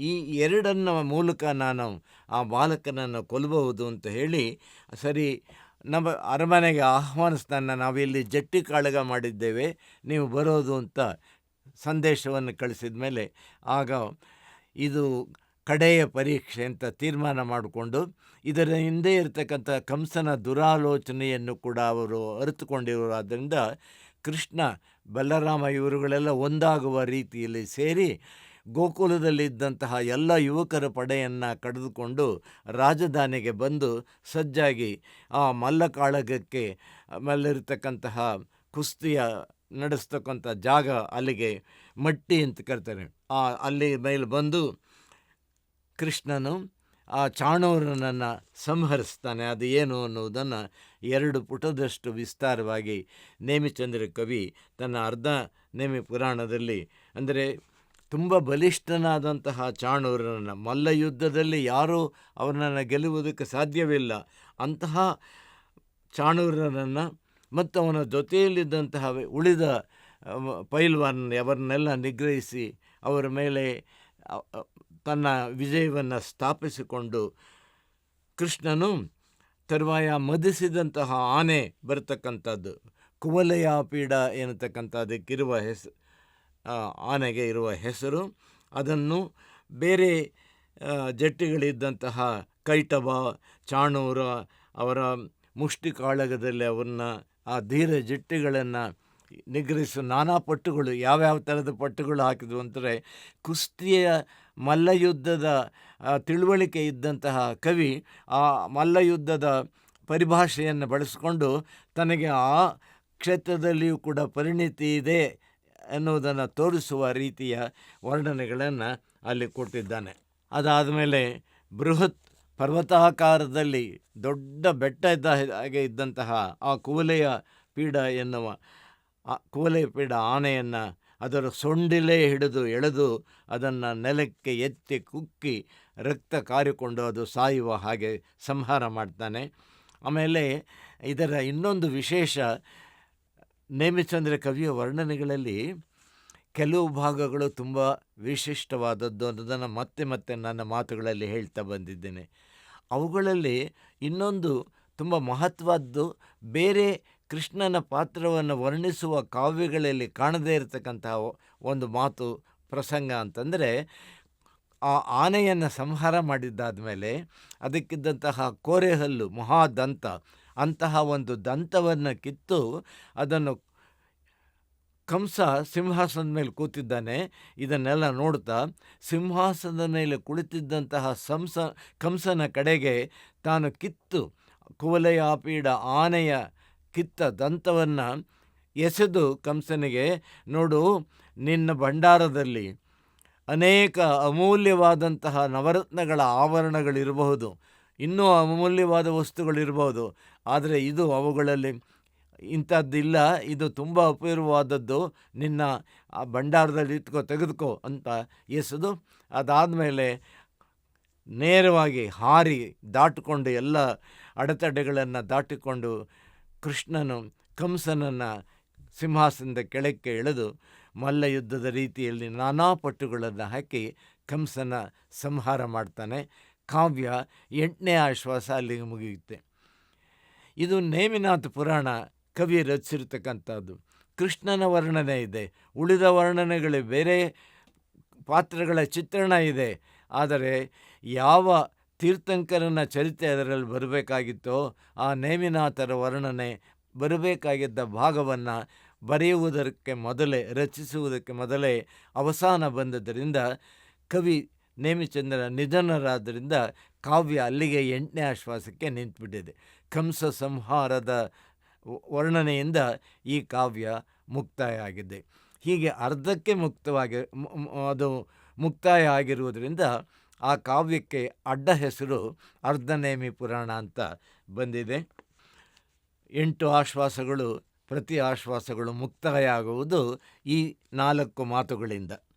ಇದು ಮೃದುಪದ ಬಂಧ ಬಂಧುರ, ಇದು ಈ ಕಾವ್ಯ ಮೃದುಪದ ಬಂಧ ಬಂಧುರ ಸರಸ್ವತಿ ಸೌಭಾಗ್ಯ ವ್ಯಂಗ್ಯ ಭಂಗಿ ನಿಧಾನ ದೀಪವರ್ತಿ ಚತುರ್ಭಾಷಾ ಕವಿಚಕ್ರವರ್ತಿ ನೇಮಿಚಂದ್ರ ಕೃತಮುಂ ಶ್ರೀಮತ್ ಪ್ರತಾಪ ಚಕ್ರವರ್ತಿ ಶ್ರೀ ವೀರಬಲ್ಲಾಳದೇವ ಪ್ರಸಾದ ಆಸಾದಿತ ಮಹಾಪ್ರಧಾನ ಪದವಿ ವಿರಾಜಿತ ಸಜ್ಜೆವಳ್ಳ ಪದ್ಮನಾಭದೇವ ಕಾರಿತಮುಂ ಅಪ್ಪ ನೇಮಿನಾಥ ಪುರಾಣದೋಳ್. ಆ ಕಾಲದಲ್ಲಿ ಕವಿ ಜೀವಿಸಿದ್ದಂತಹ 12ನೇ ಶತಮಾನದ ಕಾಲದಲ್ಲಿ ಹೊಯ್ಸಳರ ಚಕ್ರವರ್ತಿಯಾಗಿದ್ದಂತಹ ವೀರಬಲ್ಲಾಳ ದೇವನ ಮಹಾಪ್ರಧಾನಿಯಾಗಿದ್ದಂಥವನು ಮತ್ತು ಸಜ್ಜೆವಳ ಅಲ್ಲಿಯ ಅರಮನೆಯ ಅಂತಃಪುರದ ಭಾಗವನ್ನು ಅದರ ರಕ್ಷಣೆಯನ್ನು ನೋಡ್ಕೊಳ್ತಕ್ಕ ಅಧಿಕಾರಿಯಾಗಿದ್ದಂಥವನು ಅವನು ಪದ್ಮನಾಭ. ಆ ಪದ್ಮನಾಭನೆನ್ನತಕ್ಕಂತಹ ಮಹಾಪ್ರಧಾನಿ ಆಶ್ರಯ ಕೊಟ್ಟು ಈ ಕವಿಯಿಂದ ಕಾವ್ಯವನ್ನು ರಚಿಸಿದ್ದು. ಅದರಿಂದ ಅವರನ್ನು ಸ್ಮರಣೆ ಮಾಡಿಕೊಳ್ತಾನೆ. ಇದು ಪ್ರತಿಯೊಂದು ಆಶ್ವಾಸದಲ್ಲೂ ನಾವು ಕಾಣತಕ್ಕಂಥ ಮುಕ್ತಾಯದ ಭಾಗ. ಈ ನೇಮಿಚಂದ್ರನ ನೇಮಿನಾಥ ಪುರಾಣದಲ್ಲಿ ಎಲ್ಲ ಕವಿಗಳು ತಮ್ಮ ಕಾವ್ಯಗಳಲ್ಲಿ ವರ್ಣಿಸಿರತಕ್ಕಂತಹ ರೀತಿಯ ವರ್ಣನೆಗಳಲ್ಲಿ ಮತ್ತೊಂದು ಅಂತಂದರೆ ಅದು ಕುಕವಿಗಳ ನಿಂದನೆ ಮತ್ತು ಸುಕವಿಗಳ ಪ್ರಶಂಸೆ. ಕೆಟ್ಟ ಕವಿಗಳು ಎಲ್ಲ ಕಾಲದಲ್ಲೂ ಇರ್ತಾರೆ, ಶ್ರೇಷ್ಠ ಕವಿಗಳು ಇರ್ತಾರೆ. ಆದ್ದರಿಂದ ಶ್ರೇಷ್ಠ ಕವಿಯ ಪ್ರಶಂಸೆ ಮಾಡುವುದರ ಜೊತೆಗೆ ದುಷ್ಟ ಕವಿಗಳನ್ನು ಅವರಿಗೆ ಉತ್ತೇಜನ ಕೊಡಬಾರದು, ಅವರ ಕಾವ್ಯಗಳನ್ನು ನಾವು ಮೆಚ್ಚಿಕೊಳ್ಳೋದಕ್ಕೆ ರಸಿಕರ ಕೈಲಿ ಆಗೋದಿಲ್ಲ ಅಂಥೇಳಿ ಅವರ ಮಿತಿಗಳನ್ನು ಪ್ರಸ್ತಾಪಿಸೋದು. ಇವುಗಳ ವರ್ಣನೆಗಳಲ್ಲಿ ತುಂಬ ಹೆಚ್ಚಿನ ವರ್ಣನೆ ಮಾಡಿರ್ತಕ್ಕಂಥ ಕವಿ ನೇಮಿಚಂದ್ರ ಕವಿ. ನೇಮಿಚಂದ್ರ ಮಾಡಿರುವ ಕವಿಕಾವ್ಯದ ವರ್ಣನೆ ಬರೀ ದುಷ್ಟಕವಿಗಳ ನಿಂದನೆಗೆ ಮಾತ್ರ ಅದು ಸೀಮಿತವಾಗಿರತಕ್ಕಂಥ ಅಲ್ಲ. ಒಂದು ಕವಿ ಅಂದ ಮೇಲೆ ಆ ಕವಿಯ ಕಾವ್ಯದ ಹಿರಿಮೆ ಏನು, ಆ ಕವಿಗಿರುವ ಕಾವ್ಯ ಸಾಮರ್ಥ್ಯದ ಸ್ವರೂಪಗಳು ಎಂತಹದ್ದು, ಯಾವ ಕವಿ ನಿಜವಾದ ಕವಿ ಅಂತನನ್ನು ನಾವು ಗುರುತಿಸಿ ಗೌರವಿಸಬೇಕು, ಯಾವ ಲಕ್ಷಣಗಳನ್ನು ಅವನು ಹೊಂದಿರಬೇಕು ಅನ್ನೋದು, ಇದನ್ನು ಸುಮಾರು 50 ಪದ್ಯಗಳಲ್ಲಿ ವರ್ಣಿಸಿದ್ದಾನೆ ಈ ನೇಮಿಚಂದ್ರ ಕವಿ. ಇಷ್ಟು ವಿಸ್ತಾರವಾದಂತಹ ಕವಿಯನ್ನು ಕುರಿತ, ಕಾವ್ಯವನ್ನು ಕುರಿತ, ಕವಿಯ ಸೃಜನ ಸಾಮರ್ಥ್ಯಕ್ಕೆ ಸಂಬಂಧಪಟ್ಟಂತಹ ಪದ್ಯಗಳು ಬೇರೆ ಇನ್ಯಾವ ಕಾವ್ಯದಲ್ಲೂ ಇಲ್ಲದೇ ಇರೋದು ಅನ್ನೋದು ಒಂದೇ ಕಾರಣ ಅಲ್ಲ ಅವನ ಆ ಭಾಗದ ವರ್ಣನೆಗೆ ಮಹತ್ವ ಇರತಕ್ಕಂಥದ್ದು. ಅಲ್ಲಿ ನೇಮಿಚಂದ್ರ ಕವಿಯ ಸಾಮರ್ಥ್ಯವು ನಮಗೆ ಪ್ರಕಟವಾಗಿದ್ದೆ. ಅವನಿಗಿದ್ದಂತಹ ಶಬ್ದ ಮೇಲೆ ಇದ್ದ ಪ್ರಭುತ್ವ, ಭಾಷೆಯ ಮೇಲೆ ಇದ್ದಂತಹ ಪ್ರಭುತ್ವ ಮತ್ತು ಸಂಸ್ಕೃತ, ಪ್ರಾಕೃತ, ಕನ್ನಡ ಈ 3 ಭಾಷೆಗಳಲ್ಲಿ ಅವನು ಹೇಗೆ ಪ್ರಾವೀಣ್ಯವನ್ನು ಸಂಪಾದಿಸಿದ್ದ, ಹಾಗೂ ಅವನಿಗಿದ್ದ ಕ್ರಿಯೇಟಿವ್ ಫ್ಯಾಕಲ್ಟಿ ಏನಿದೆ ಅದನ್ನು ನಾವು ಕಾಣೋದಕ್ಕೆ ಸಾಧ್ಯವಾಗತಕ್ಕಂಥ ಪದ್ಯಗಳು, ಅದರಲ್ಲಿ ಮುಖ್ಯವಾದ ಕೆಲವನ್ನು ನಾನು ಇಲ್ಲಿ ತರೋದಕ್ಕೆ ಅಪೇಕ್ಷೆ ಪಡ್ತೇನೆ. ಅವುಗಳಲ್ಲಿ ಕವಿ, ಕಾವ್ಯ, ಓದುಗ ಮತ್ತು ನವರಸಗಳನ್ನು ತರ್ತಕ್ಕಂಥ ಶೃಂಗಾರ, ಹಾಸ್ಯ, ಕರುಣ, ರೌದ್ರ, ವೀರ, ಭಯಾನಕ, ಬೀಭತ್ಸ, ಅದ್ಭುತ, ಶಾಂತ ಈ 9 ರಸಗಳನ್ನು ಕವಿ ತರೋದರಲ್ಲಿ ಎಷ್ಟು ಮಟ್ಟಿಗೆ ಅವನು ಯಶಸ್ವಿಯಾಗಿದ್ದಾನೆ. ಬೇರೆ ಕವಿಗಳಿಗಿಂತ ಇವನು ತನ್ನ ಸಾಮರ್ಥ್ಯವನ್ನು ಪ್ರತ್ಯೇಕವಾಗಿ ಅದನ್ನು ಪ್ರಕಟಿಸಿದ್ದಾನೆ. ಅದನ್ನು ಈ ಪದ್ಯಗಳಲ್ಲಿ ನಾವು ಕಾಣ್ಬೋದು. ಮತ್ತು ಕವಿಯನ್ನ ಕುರಿತು, ಕಾವ್ಯವನ್ನು ಕುರಿತು ತುಂಬ ಗಾಢವಾಗಿ, ಆಳವಾಗಿ, ಗಂಭೀರವಾಗಿ ಚಿಂತನೆ ಮಾಡಿರತಕ್ಕಂಥ ಕವಿ ನೇಮಿಚಂದ್ರ ಅನ್ನುವುದು ನಮಗೆ ಈ ಪದ್ಯಗಳಲ್ಲಿ ಕಂಡುಬರುತ್ತೆ. ಸಾಮಾನ್ಯವಾಗಿ ಕಾವ್ಯವನ್ನು ಕುರಿತು ಮಾತನಾಡೋರು ಉದಾಹರಿಸ್ತಕ್ಕಂತಹ ಒಂದು ಜನಪ್ರಿಯವಾದ ಪದ್ಯ ಇದು. ಕಟ್ಟುಗೆ ಕಟ್ಟದಿರ್ಕೆ ಕಡಲಂ ಕಪಿಸಂತತಿ, ವಾಮನ ಕ್ರಮಂ ಮುಟ್ಟುಗೆ ಮುಟ್ಟದಿರ್ಕೆ ಮುಗಿಲಂ, ಹರನಂ ನರನೊತ್ತಿ ಗಂಟಲಂ ಮೆಟ್ಟುಗೆ ಮೆಟ್ಟದಿರ್ಕೆ. ಕವಿಗಳು ಕೃತಿಬಂಧದೊಳಲ್ತೆ ಕಟ್ಟಿದರ್, ಮುಟ್ಟಿದರ್, ಒತ್ತಿ ಮೆಟ್ಟಿದರ್, ಅದೇನು ಅಳವು ಅಗ್ಗಳಮೋ ಕವೀಂದ್ರರ. ಕವೀಂದ್ರರ ಸಾಮರ್ಥ್ಯ, ಶಕ್ತಿ ಎಷ್ಟು ಅದ್ಭುತ, ಅಗಾಧ ಅಂತಂದರೆ, ಕಡಲನ್ನು ಕಪಿಸಂತತಿ, ರಾಮನು ಸೀತೆಯನ್ನು ಬಿಡಿಸಿಕೊಂಡು ಬರುವುದಕ್ಕೆ ಸಮುದ್ರವನ್ನು ಲಂಘನ ಮಾಡುವ ಸಂದರ್ಭದಲ್ಲಿ ಹನುಮಂತ ಹಾರಿ ಹೋಗಿ ಬರುವುದರ ಜೊತೆಯಲ್ಲಿ ಇಡೀ ಸೈನ್ಯ ದಾಟಿ ಹೋಗುವುದಕ್ಕೆ ಸೇತುವೆಯನ್ನು ಕಪಿಗಳೇ ಕಟ್ಟಿದಿರಲ್ಲ, ಹಾಗೆ ಕಥೆಯಲ್ಲಿ ನಾವು ಓದ್ತೀವಲ್ಲ, ಕಪಿಗಳು ಸೇತುವೆ ಕಟ್ಟೋದಕ್ಕೆ ಸಾಧ್ಯವಾಗತ್ತಾ ಅಂತ ನಮಗೆಲ್ಲ ಅನುಮಾನ ಬಂದು, ಅಯ್ಯೋ ಅದು ಕಟ್ಟಿದಿರೋ ಬಿಟ್ಟಿದಿರೋ ಗೊತ್ತಿಲ್ಲಪ್ಪ ಅಂತ ಅನ್ನೋದಾದರೆ, ಕಟ್ಟಿದ್ದಾರೆ. ಯಾರು ಅಂದರೆ ಕವಿಗಳು. ಎಲ್ಲಿ ಅಂದರೆ ಕಾವ್ಯದಲ್ಲಿ. ಆದ್ದರಿಂದ ನಿಜವಾಗಿ ವಾಸ್ತವವಾಗಿ ಆ ಕವಿಗಳು ಸೇತುವೆಯನ್ನು ಕಟ್ಟಿದರೋ ಬಿಟ್ಟರೋ ನಮಗೆ ಗೊತ್ತಿಲ್ಲ, ಆದರೆ ಕವಿಗಳು ಕಾವ್ಯದಲ್ಲಿ ಕಟ್ಟಿದ್ದಾರೆ. ಕಟ್ಟುಗೆ ಕಟ್ಟದಿರ್ಕೆ ಕಡಲಂ ಕಪಿಸಂತತಿ, ವಾಮನ ಕ್ರಮಂ ಮುಟ್ಟುಗೆ ಮುಟ್ಟದಿರ್ಕೆ ಮುಗಿಲಂ. ಮುಗಿಲಂ ಆಕಾಶವನ್ನು ಮುಟ್ಟೋನೋ ಇಲ್ಲವೋ, ತ್ರಿವಿಕ್ರಮನು ಬಲಿಚಕ್ರವರ್ತಿಯ ಪ್ರಸಂಗದಲ್ಲಿ ವಾಮನನಾಗಿದ್ದವನು ಬಂದು 3 ಲೋಕವನ್ನು ಆವರಿಸುವ ಎತ್ತರವಾಗಿ ಬೆಳೆದನಲ್ಲ, ಏನ್ರಿ ಮನುಷ್ಯ ಅಷ್ಟು ಎತ್ತರ ಬೆಳೆಯೋದಕ್ಕೆ ಎಲ್ಲಾದರೂ ಸಾಧ್ಯವಾ ಅಂತ ನಾವು ಸಂಶಯ ಪಡ್ತೀವಿ, ಅನುಮಾನ ಪಡ್ತೀವಿ. ಆದರೆ ಕವಿಗೆ ಆ ರೀತಿಯ ಅನುಮಾನಗಳಿಲ್ಲ. ಆ ಕವಿಗೆ ಅವನ ಕಾವ್ಯದಲ್ಲಿ ಇದು ಸಾಧ್ಯ. ಯಾಕೆಂದರೆ ಅಪಾರೇ ಕಾವ್ಯ ಸಂಸಾರೇ ಕವಿರೇವ ಪ್ರಜಾಪತಿ. ಸಂಸಾರ ಅಂದರೆ ಜಗತ್ತು. ಈ ಜಗತ್ತಿನಲ್ಲಿ ದೇವರು ದೊಡ್ಡವನು, ಅವನು ಬ್ರಹ್ಮ ಸೃಷ್ಟಿಸಿದ್ದು, ಅದನ್ನು ವಿಷ್ಣು ಕಾಪಾಡ್ತಾನೆ ಅಂತಿದ್ದೆಲ್ಲ ನಾವು ಹೇಳ್ತೀವಲ್ಲ. ಹಾಗೆ ಕಾವ್ಯದಲ್ಲಿ ಅದು ಒಂದು ಪ್ರಪಂಚ, ಅದು ಕಾವ್ಯ ಪ್ರಪಂಚ. ಕಾವ್ಯ ಪ್ರಪಂಚದಲ್ಲಿ ಪ್ರಭು ಯಾರಪ್ಪ ಅಂದರೆ ಕವಿರೇವ. ಅವನು ಪ್ರಜಾಪತಿ ಬ್ರಹ್ಮ, ಅವನೇ ಬ್ರಹ್ಮ. ಯಥಾಸ್ಮೈ ರೋಚತೆ, ಅವನು ಹೇಗೆ ಅಪೇಕ್ಷೆ ಪಡ್ತಾನೋ ಹಾಗೆ ಸೃಷ್ಟಿಸ್ತಾನೆ. ಹರನಂ ನರನೊತ್ತಿ ಗಂಟಲಂ ಮೆಟ್ಟುಗೆ ಮೆಟ್ಟದಿಕ್ಕೆ. ಪಶುಪತ ಅಸ್ತ್ರ ಸಂಪಾದಿಸಿಕೊಂಡಲ್ಲ ಅರ್ಜುನ. ಹಾಗೆ ಅವಾಗ ಶಿವನು ಒಬ್ಬ ಕಿರಾತನ ಬೇಡನ ವಿಷಯದಲ್ಲಿ ಪಾರ್ವತಿಯ ಸಮೇತ ಬಂದಿರ್ತಾನೆ. ಒಂದು ಹಂದಿಯನ್ನು ಸೃಷ್ಟಿಸಿರ್ತಾರೆ. ಅದರ ಮೇಲೆ ಹರನು ಬಾಣವನ್ನು ಶಿವನು ಬಿಡ್ತಾನೆ, ಅರ್ಜುನನು ಬಿಡ್ತಾರೆ. ಅವರಿಬ್ಬರು ನಾನು ಅದನ್ನು ಕೊಂದಿದ್ದು ಅಂತ ಪೈಪೋಟಿ ಇದನ್ನು ನಾವು ಕೇಳಿದ್ದೀವಿ.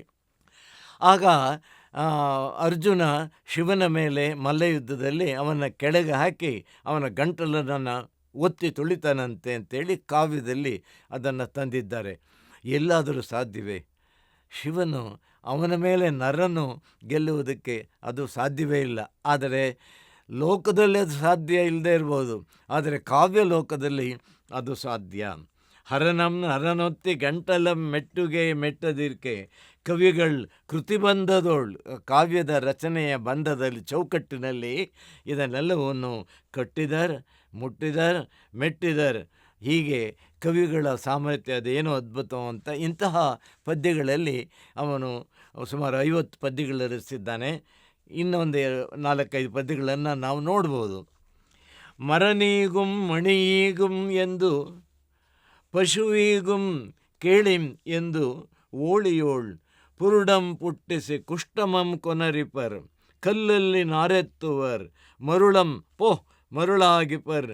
ಕಿವಿಗಳೋಳ್ ಪೀಯೂಷಮಂ ಪಿಂಡಲು ಉರ್ವರೆಯೋಳ್ ಸಂದ ಕವಿಪ್ರವೇಶಕರೇ ವಲಂ ಬಲ್ಲರ್ ಪೆರರ್ ಬಲ್ಲರೇ. ಈಗ ಕವಿಗಳ ಸಾಮರ್ಥ್ಯ ಏನ್ರಿ, ಅವರ ಚಮತ್ಕಾರ ಏನು, ಏನೇನು ಸಾಧನೆ ಅಪೂರ್ವವಾದನ್ನು ತೋರಿಸ್ತಾರೆ ಅಂದರೆ, ಮರನೀಗುಂ ಮರ ಕೊಡುತ್ತೆ ನಾವು ಬಯಸಿದ್ದನ್ನು ಅಂತ ಹೇಳ್ತಾರೆ. ಯಾವುದ್ರಿ ಅವರು ಕಲ್ಪಿಸಿರೋ ಮರ? ಕಲ್ಪವೃಕ್ಷ ನಾವೇ ಕೇಳಿದ್ದನ್ನು ಕೊಡ್ತಾರೆ. ಎಲ್ಲಿದೆ ಕಲ್ಪವೃಕ್ಷ? ನಾವು ಹೋಗಿ ನೋಡೋಣ, ಅದು ಮುಟ್ಟೋಣ ಅಂದರೆ ಎಲ್ಲಿದೆಯೋ ಇಲ್ವೋ, ಕಾವ್ಯದಲ್ಲಿ ಅದು ಮಾತ್ರ ಇದೆ. ಮಣಿಯೀಗುಂ, ಒಂದು ಕಲ್ಲು ಅದು ನಾವು ಕೇಳಿದ್ದನ್ನು ಕೊಡುತ್ತೆ ಅಂತ ಹೇಳ್ತಾರೆ. ಎಲ್ಲಾದರೂ ಕಲ್ಲು ಕೊಡುತ್ತೆ ಅಂದರೆ ಹೌದು, ಕಾವ್ಯದಲ್ಲೂ ಕೊಡುತ್ತೆ. ಅದನ್ನು ಅವರು ಕಂಡಿದ್ದ ಚೂಡಾಮಣಿ, ಅಲ್ಲಿ ಅವರು ಅಂಥ ಮಣಿಯನ್ನು ಸೃಷ್ಟಿಸಿದ್ದಾರೆ. ಮಣಿಯೀಗುಂ. ಪಶುವೀಗುಂ, ಗೋವು, ನಾವು ಕೇಳಿದ್ದು ಕೊಡೋ ಗೋವು ಸಾಧ್ಯ ಅಂದರೆ ನಾವು ಗೊತ್ತಿರೋ ಹಾಗೆ ಎಲ್ಲಾದರೂ ಉಂಟೇನ್ರಿ ಆ ಥರ ಕೇಳಿದ್ದೆಲ್ಲ ಕೊಡೋದಕ್ಕೆ? ಹಾಲು ಕೊಡುತ್ತೆ, ನಮಗೆ ಗೊತ್ತಿದೆ. ಆದರೆ ಕೇಳಿದ್ದೆಲ್ಲ ಕೊಡುತ್ತೆ ಅಂತ ನೀವು ಹೇಳ್ತಿರಲ್ಲ ಅಂದರೆ, ಹೌದು, ನೀವು ಕಾಮಧೇನು ಹತ್ರ ಹೋಗ್ರಿ, ಆ ಕಾಮಧೇನು ಅದು ಕೇಳಿದ್ದೆಲ್ಲ ಕೊಡುತ್ತೆ. ಎಲ್ಲಿದೆ ಕಾಮಧೇನು ಅಂದರೆ ನಮ್ಮ ಕಾವ್ಯದಲ್ಲಂತೂ ಇದೆಯಪ್ಪ. ಹೀಗೆ ಕಾವ್ಯದಲ್ಲಿ ಒಂದು ಪುರುಡಂ ಪುಟ್ಟಿಸಿ ಅವರು ಕೊನರಿಪರ್, ಇನ್ನು ಚಿಗುರೋದಕ್ಕೆ ಸಾಧ್ಯವೇ ಇಲ್ಲ ಅಂತ ಬಿಸಾಕಿರ್ತಕ್ಕಂತಹ ಒಂದು ತುಂಡು, ಅದರಲ್ಲೂ ಆ ಮರದ ತುಂಡನ್ನಲ್ಲೂ ಕೂಡ ಮತ್ತೆ ಅದು ಚಿಗುರೋ ಹಾಗೆ ಮಾಡ್ತಾರೆ. ನಮ್ಮ ಕಿವಿಗಳಿಗೆ ಅಮೃತದ ವಾಕ್ಯಗಳಲ್ಲಿ ಅವರು ಒಂದು ಸಂತೋಷವನ್ನು ಕೊಡ್ತಾರೆ. ಇಂತಹ ಉರ್ವರೆ ಭೂಮಿಯಲ್ಲಿ ಕವಿಗಳು ಅವರೇ ಅದ್ಭುತರಾದ ವ್ಯಕ್ತಿಗಳು. ಬೆಲೆಯಿಂದಕ್ಕುಮೆ ಕೃತಿ ಗಾವಿಲ ಭುವನದ ಭಾಗ್ಯದಿಂದಕ್ಕುಂ ನೋಳ್ಪಂ ಬೆಲೆಗೊಟ್ಟು ತಾರ ಮಧುವಂ ಮನೆಯಾನಿಲನಂ ಮನೋಜನಂ ಕೌಮುದಿಯಂ. ಕಾವ್ಯ ಅಂದರೆ ಏನು ಸಾಮಾನ್ಯ ಅಂತ ತಿಳ್ಕೊಬೇಡಿ ಆ ರೀತಿ. ಕಾವ್ಯ ಅನ್ನತಕ್ಕಂಥದ್ದು ಬಹಳ ಅಪೂರ್ವವಾದದ್ದು, ಬಹಳ ಅಮೂಲ್ಯವಾದದ್ದು ಮತ್ತು ಶ್ರೇಷ್ಠವಾದದ್ದು. ಅದು ನೀವು ಅಂಗಡಿಯಲ್ಲಿ ಕೊಂಡ್ಕೊಳ್ಳೋದಕ್ಕೆ ಕಾವ್ಯ ಅಂದರೆ ಆ ಥರ ಆಗಲ್ಲ. ಒಬ್ಬ ಕವಿ ರಚಿಸಬೇಕು, ಆ ಕವಿಗೆ ನೀವು ಆಶ್ರಯ ಕೊಡಬೇಕು, ಅವನಿಗೆ ಪ್ರತಿಭೆ ಬರಬೇಕು, ಅದು ಸೃಷ್ಟಿಯಾಗಬೇಕು. ಅದರಿಂದ ಮಾರಾಟದ ವಸ್ತು ಅಲ್ಲ, ಮತ್ತು ಅದಕ್ಕೆ ಬೆಲೆ ಕಟ್ಟೋಕ್ಕೂ ಆಗೋದಿಲ್ಲ. ಜೊತೆಗೆ ಮತ್ತು ಹಾಗಾದರೆ ಕವಿ ಹೇಗೆ ಅಂದರೆ ಭುವನದ ಭಾಗ್ಯದಿಂದ. ಒಬ್ಬ ಶ್ರೇಷ್ಠ ಕವಿ ಅಂದರೆ ಕಾಲಕ್ಕೆ ಒಮ್ಮೆ ಅಂತಹ ಯುಗಪುರುಷನು ಹೇಗೆ ಹುಟ್ಟುತ್ತಾನೋ ಹಾಗೆ ಈ ಲೋಕಕ್ಕೆ ಭಾಗ್ಯ ಇದ್ದರೆ ಶ್ರೇಷ್ಠ ಕವಿಗಳು ಹುಟ್ಟುತ್ತಾರೆ, ಜನಿಸ್ತಾರೆ. ಹೇಗೆಪ್ಪ ಅಂದರೆ, ನೀವು ಬೆಲೆಯಿಂದ ಶ್ರೇಷ್ಠ ಕಾವ್ಯವನ್ನು ಪಡೆಯೋದಕ್ಕಾಗೋದಿಲ್ಲ. ಹೇಗೆ ಒಳ್ಳೆ ಮಂದಮಾರುತವನ್ನು, ಪರಿಮಳಯುಕ್ತವಾದಂಥ ಸುಗಂಧದ ಗಾಳಿಯನ್ನು ನಾವು ಅಂಗಡೀಲಿ ಕೊಂಡ್ಕೊಳ್ಳೋಕ್ಕಾಗಲ್ವೋ, ಹಾಗೆ ವಸಂತ ಋತುವನ್ನು ನಾವು ಅಂಗಡೀಲಿ ಕೊಂಡ್ಕೊಳ್ಳೋಕ್ಕಾಗಲ್ಲ. ನಿಸರ್ಗದಲ್ಲಿಯೇ ಆ ಋತು ಸೃಷ್ಟಿಯಾಗಬೇಕು. ಹಾಗೆ ಕಾವ್ಯವು ಕೂಡ ಭುವನದ ಭಾಗ್ಯದಿಂದ ಬರುತ್ತೆ ಅಂತ.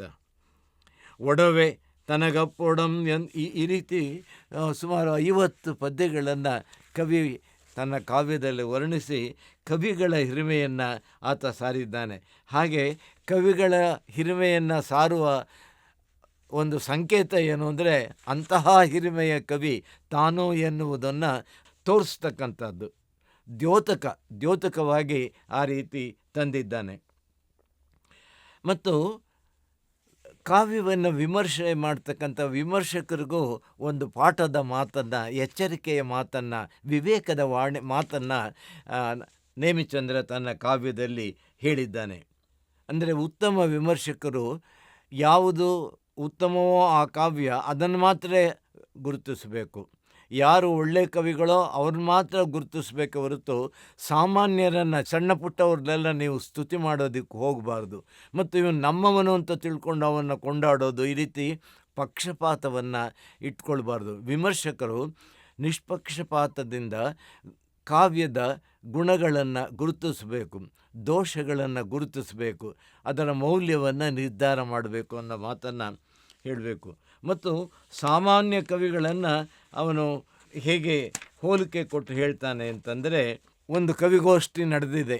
ಆ ಕವಿಗೋಷ್ಠಿಯಲ್ಲಿ ಶ್ರೇಷ್ಠರು ಇದ್ದಾರೆ, ಕನಿಷ್ಠರು, ನಿಕೃಷ್ಟರು ಇದ್ದಾರೆ.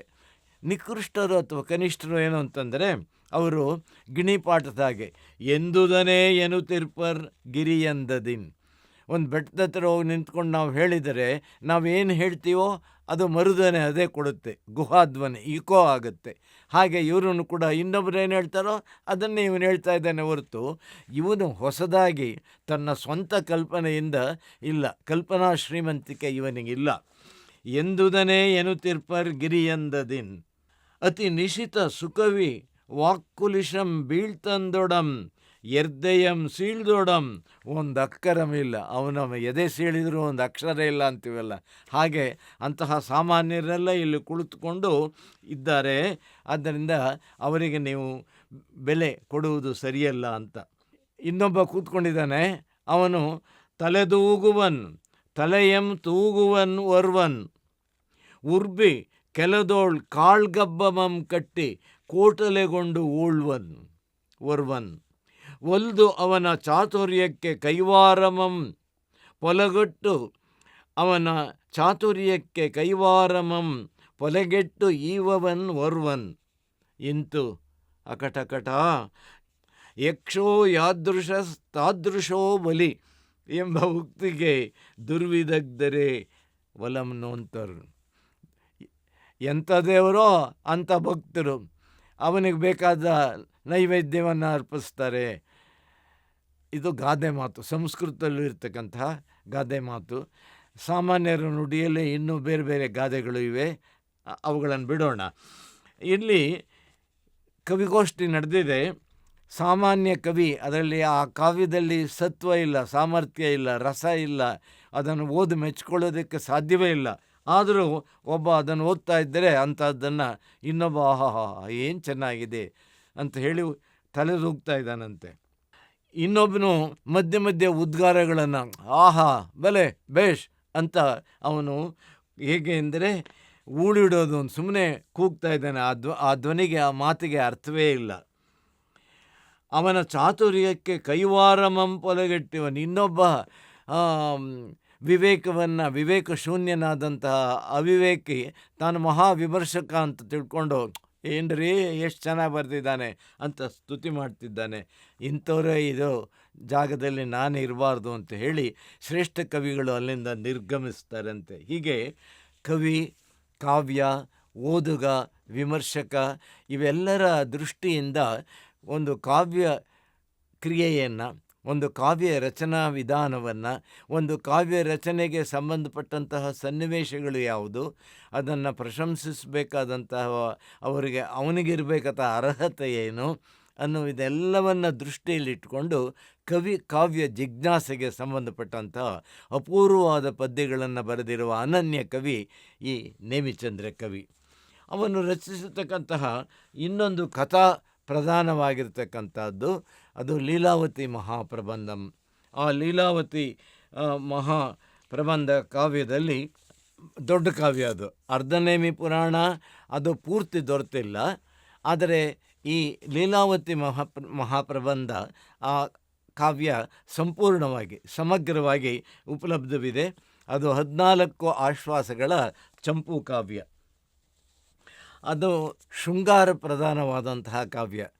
ಶೃಂಗಾರ ಪ್ರಧಾನವಲ್ಲದ ವಸ್ತುವಿರತಕ್ಕಂತಹ ಅರ್ಧನೇಮಿ ಪುರಾಣದಲ್ಲಿ ಶೃಂಗಾರವನ್ನು ತಂದಂತಹ ಕವಿ, ಇನ್ನು ಶೃಂಗಾರಕ್ಕೆ ಪ್ರಾಧಾನ್ಯ ಇರತಕ್ಕಂತಹ ಕಾವ್ಯದಲ್ಲಿ ಅವಕಾಶ ಸಿಕ್ಕರೆ ಆ ಅವಕಾಶವನ್ನು ಇಂತಹ ಕವಿ ಬಿಡ್ತಾನೆಯೇ? ನೇಮಿಚಂದ್ರ ಅದನ್ನು ಸದುಪಯೋಗ ಮಾಡಿಕೊಂಡು ತನಗಿರುವ ಶೃಂಗಾರದ ಅಭಿವ್ಯಕ್ತಿಯಲ್ಲಿರ್ತಕ್ಕಂತಹ ನೈಪುಣ್ಯವನ್ನು ಸಂಪೂರ್ಣವಾಗಿ ಅದರಲ್ಲಿ ಸಾಕ್ಷಾತ್ಕರಿಸಿದ್ದಾನೆ. ಮತ್ತು ಆ ಕಾವ್ಯವನ್ನು, ಅಷ್ಟು ದೊಡ್ಡ ಕಾವ್ಯ, ಸಾವಿರಾರು ಪದ್ಯಗಳ ಕಾವ್ಯವನ್ನು 1 ವರ್ಷದಲ್ಲೇ ಆತ ಬರೆದು ಮುಗಿಸಿದ್ದಾನೆ. ಅದನ್ನು ಬಹಳ ಹೆಮ್ಮೆಯಿಂದ ಕವಿಯೇ ಹೇಳ್ಕೊಂಡಿದ್ದಾನೆ. ನಾನು ಒಂದೆಗಡ ಬರಿಸಕ್ಕೆ ಒಂದೇ 1 ವರ್ಷದಲ್ಲಿ ಬರೆದಂ ಬಗೆದು ಇದನ್ ಏಂ ನಿಶಿತಮತಿಯೋ ಕೃತಿ ಕುಲದೀಪಂ. ಕಾವ್ಯಗಳ ಕುಲವನ್ನು ಬೆಳಗತಕ್ಕಂತಹ ಕೃತಿ ಕುಲ ದೀಪಂ ಆಗಿರುವ ನೇಮಿಚಂದ್ರ ಕವಿ ಒಂದೆಗಡ ಬರಿಸಕ್ಕೆ ಬರೆದಂ, ಒಂದೇ 1 ವರ್ಷದಲ್ಲಿ ಬರೆದೆ ಅಂತ ಹೇಳಿದ್ದಾನೆ. ಪಂಪ 3 ತಿಂಗಳಲ್ಲಿ ಆದಿಪುರಾಣವನ್ನು ಬರೆದ. 6 ತಿಂಗಳಲ್ಲಿ ಅಂತಹ ಮಹಾಕಾವ್ಯವಾದ ಪಂಪಭಾರತ ವಿಕ್ರಮಾರ್ಜುನ ವಿಜಯವನ್ನು ಬರೆದ. ಏನು ಇದರಲ್ಲಿ ಅವರಲ್ಲಿ ಸಾಮರ್ಥ್ಯ ಇತ್ತು ಬರೆದ್ರು ಅಂದರೆ ಅದು ಸಾಧಾರಣವಾದಂತಹ ಸಾಮರ್ಥ್ಯ ಅಲ್ಲ, ಅಸಾಧಾರಣವಾದದ್ದು. ಏಕೆಂದರೆ ಜಗತ್ತಿನ ಮಹಾಕವಿಗಳ ಮಹಾಕವಿ ಎಂದು ಭಾವಿಸಿಕೊಂಡಿರುವ ವಿಮರ್ಶಕರು ಸಾಮಾನ್ಯವಾಗಿ ಒತ್ತಿ ಹೇಳುವ ಗ್ರೀಕ್ ಭಾಷೆಯ ಹೋಮರ್ ಕವಿ, ಅವನ 2 ಮಹಾಕಾವ್ಯಗಳು ಲೋಕಪ್ರಸಿದ್ಧಿ. ಅವುಗಳಲ್ಲಿ ಅವನು ಬರೆದಿರ್ತಕ್ಕಂಥ ಹೋಮರ್ ಬರೆದಿರ್ತಕ್ಕಂಥ ಇಲಿಯಡ್ ಒಂದು ಕಾವ್ಯ ಬರೆದು ಇನ್ನೊಂದು ಕಾವ್ಯ ಬರೆಯೋದಕ್ಕೆ ಆತ 25 ವರ್ಷ ತೆಗೆದುಕೊಂಡ, ಕ್ರಿಸ್ತಪೂರ್ವ 8ನೇ ಶತಮಾನದಲ್ಲಿ. ಹಾಗೆಯೇ ವರ್ಜಿಲ್ ಎನ್ನತಕ್ಕಂತಹ ಕವಿ ಹೋಮರ್ ಗ್ರೀಕ್ ಭಾಷೆಯಲ್ಲಿ ಬರೆದರೆ, ವರ್ಜಿಲ್ ಅವನು ಲ್ಯಾಟಿನ್ ಭಾಷೆಯಲ್ಲಿ ಈನಿಯಡ್ ಅಂತ ಕಾವ್ಯ ಅದನ್ನು ಬರೆಯೋದಕ್ಕೆ 10 ವರ್ಷ ತೆಗೆದುಕೊಂಡ. ನಮ್ಮ ಈ ಕವಿಗಳು ಅಷ್ಟೇ ಮಹತ್ವದ ಕಾವ್ಯಗಳನ್ನು 3 ತಿಂಗಳಲ್ಲಿ 6 ತಿಂಗಳಲ್ಲಿ 1 ವರ್ಷದಲ್ಲಿ 2 ವರ್ಷದಲ್ಲಿ ಬರೆದರು ಅಂದರೆ ಇವರಿಗೆ ಕಾವ್ಯದ ವಸ್ತುವಿನ ಮೇಲಿರ್ತಕ್ಕಂಥ ಪ್ರಭುತ್ವ, ಅದನ್ನು ರಚಿಸುವುದರಲ್ಲಿರುವ ಶಕ್ತಿ, ಈ 2 ಶಕ್ತಿಗಳು ಅಸಾಧಾರಣವಾದಂತಹ ಶಕ್ತಿಗಳು. ಆ ಶಕ್ತಿಯನ್ನು ಹೊಂದಿದಂತಹ ಕವಿಗಳು ಕನ್ನಡ ಭಾಷೆಯಲ್ಲಿ, ಕನ್ನಡ ಸಾಹಿತ್ಯ ಪರಂಪರೆಯಲ್ಲಿ ಅನೇಕ ಜನ ಇದ್ದರು ಅನ್ನತಕ್ಕಂಥದ್ದು ನಮ್ಮ ಕನ್ನಡ ಭಾಷೆಯ ಮತ್ತು ಸಾಹಿತ್ಯದ ಔನ್ನತ್ಯ ಮತ್ತು ಮಹತ್ವ ಇವುಗಳನ್ನು ನಾವು ಕಾಣಬಹುದು. ಮತ್ತು ಅಂಥ ಕವಿಗಳ ವಿಚಾರದಲ್ಲಿ, ಅಂಥ ಕಾವ್ಯಗಳ ವಿಚಾರದಲ್ಲಿ ಹೆಮ್ಮೆಯನ್ನು, ಅಭಿಮಾನವನ್ನು ನಾವು ತಡೆಯಬಹುದು. ನೇಮಿಚಂದ್ರ ಕವಿ ಬರೆದಿರ್ತಕ್ಕಂತಹ ಈ ಲೀಲಾವತಿ ಕಾವ್ಯದ ಪ್ರಾರಂಭ ಆಗ್ತಕ್ಕಂಥದ್ದು ಕದಂಬರ ರಾಜಧಾನಿಯಾದಂತಹ ಬನವಾಸಿಯಲ್ಲಿ ಅದರ ಕತೆ ಪ್ರಾರಂಭ ಆಗುತ್ತೆ. ಬನವಾಸಿಗೆ ಇರುವ ಇನ್ನೊಂದು ಹೆಸರು ಜಯಂತಿಪುರ ಎನ್ನತಕ್ಕಂಥದ್ದು. ಆ ಜಯಂತಿಪುರದಲ್ಲಿ ಇದ್ದಂತಹ ಕಂದರ್ಪ, ಅವನು ಕಥಾನಾಯಕ, ಯುವರಾಜನಾಗಿದ್ದ. ಒಳ್ಳೆ ತಾರುಣ್ಯಕ್ಕೆ ಬಂದಂತಹ ಸಂದರ್ಭದಲ್ಲಿ ಅವನು ಒಂದು ದಿವಸ ಕನಸಿನಲ್ಲಿ ಒಬ್ಬ ಸುಂದರ ಸ್ತ್ರೀಯನ್ನು ಕಾಣ್ತಾನೆ. ಅವಳನ್ನೇ ನಾನು ಮದುವೆ ಆಗಬೇಕು ಅಂತ ತೀರ್ಮಾನಿಸಿ ಆತ ತನ್ನ ಸ್ನೇಹಿತನ ಮಕರಂದ ಅಂತ ಇನ್ನೊಬ್ಬ ಸ್ನೇಹಿತನ ಜೊತೆಗೂಡಿ ಅವರು ಆ ಕನಸಿನ ರಾಣಿಯನ್ನು ಹುಡುಕೊಂಡು ಹೊರಟು ಕಡೆಗೆ ಅವಳನ್ನು ಕಾಣ್ತಾರೆ, ಅವಳನ್ನು ವಿವಾಹ ಆಗ್ತಾನೆ. ಅದೇ ರೀತಿ ಆ ಯಾವ ಕನಸಿನ ರಾಣಿಯನ್ನು ಇವನು ಕನಸಿನಲ್ಲಿ ಕಣ್ಣೋ ಆ ಕನಸಿನ ರಾಣಿಯು ಕೂಡ ತನ್ನ ಕನಸಿನಲ್ಲಿ ಒಬ್ಬ ಸುಂದರ ಯುವಕನನ್ನು ಕಂಡಿರ್ತಾಳೆ. ಅವನನ್ನೇ ಮದುವೆ ಆಗಬೇಕು ಅಂತ ಹಂಬಲಿಸ್ತಾ ಇರ್ತಾಳೆ. ಆಕೆಗೆ ಇವನೇ ಆತ ಅಂತ ಗೊತ್ತಾಗತ್ತೆ. ಹೀಗೆ ನಾನು ಭಾಳ 4 ಮಾತುಗಳಲ್ಲಿ ಆ ದೊಡ್ಡ 14 ಆಶ್ವಾಸಗಳಲ್ಲಿ ಚದುರಿ ಹೋಗಿರುವ ಕಥೆಯ ವಿಸ್ತಾರವನ್ನು ಹೇಳಿದ್ದೇನೆ. ಈ ಕಾವ್ಯ ಹೊಸದೇಸೆಯಿಂದ ಎಸೆದು ಸೋಲಿಪುದು ಅಚ್ಚರಿಯೇ, ರಸಿಕರನ್ನು ಸೋಲಿಸ್ತಕ್ಕಂಥದ್ದು ಆಶ್ಚರ್ಯವೇ ಅಂತ ಹೇಳಿ ಕವಿ ಉದ್ಗರಿಸಿದ್ದಾನೆ.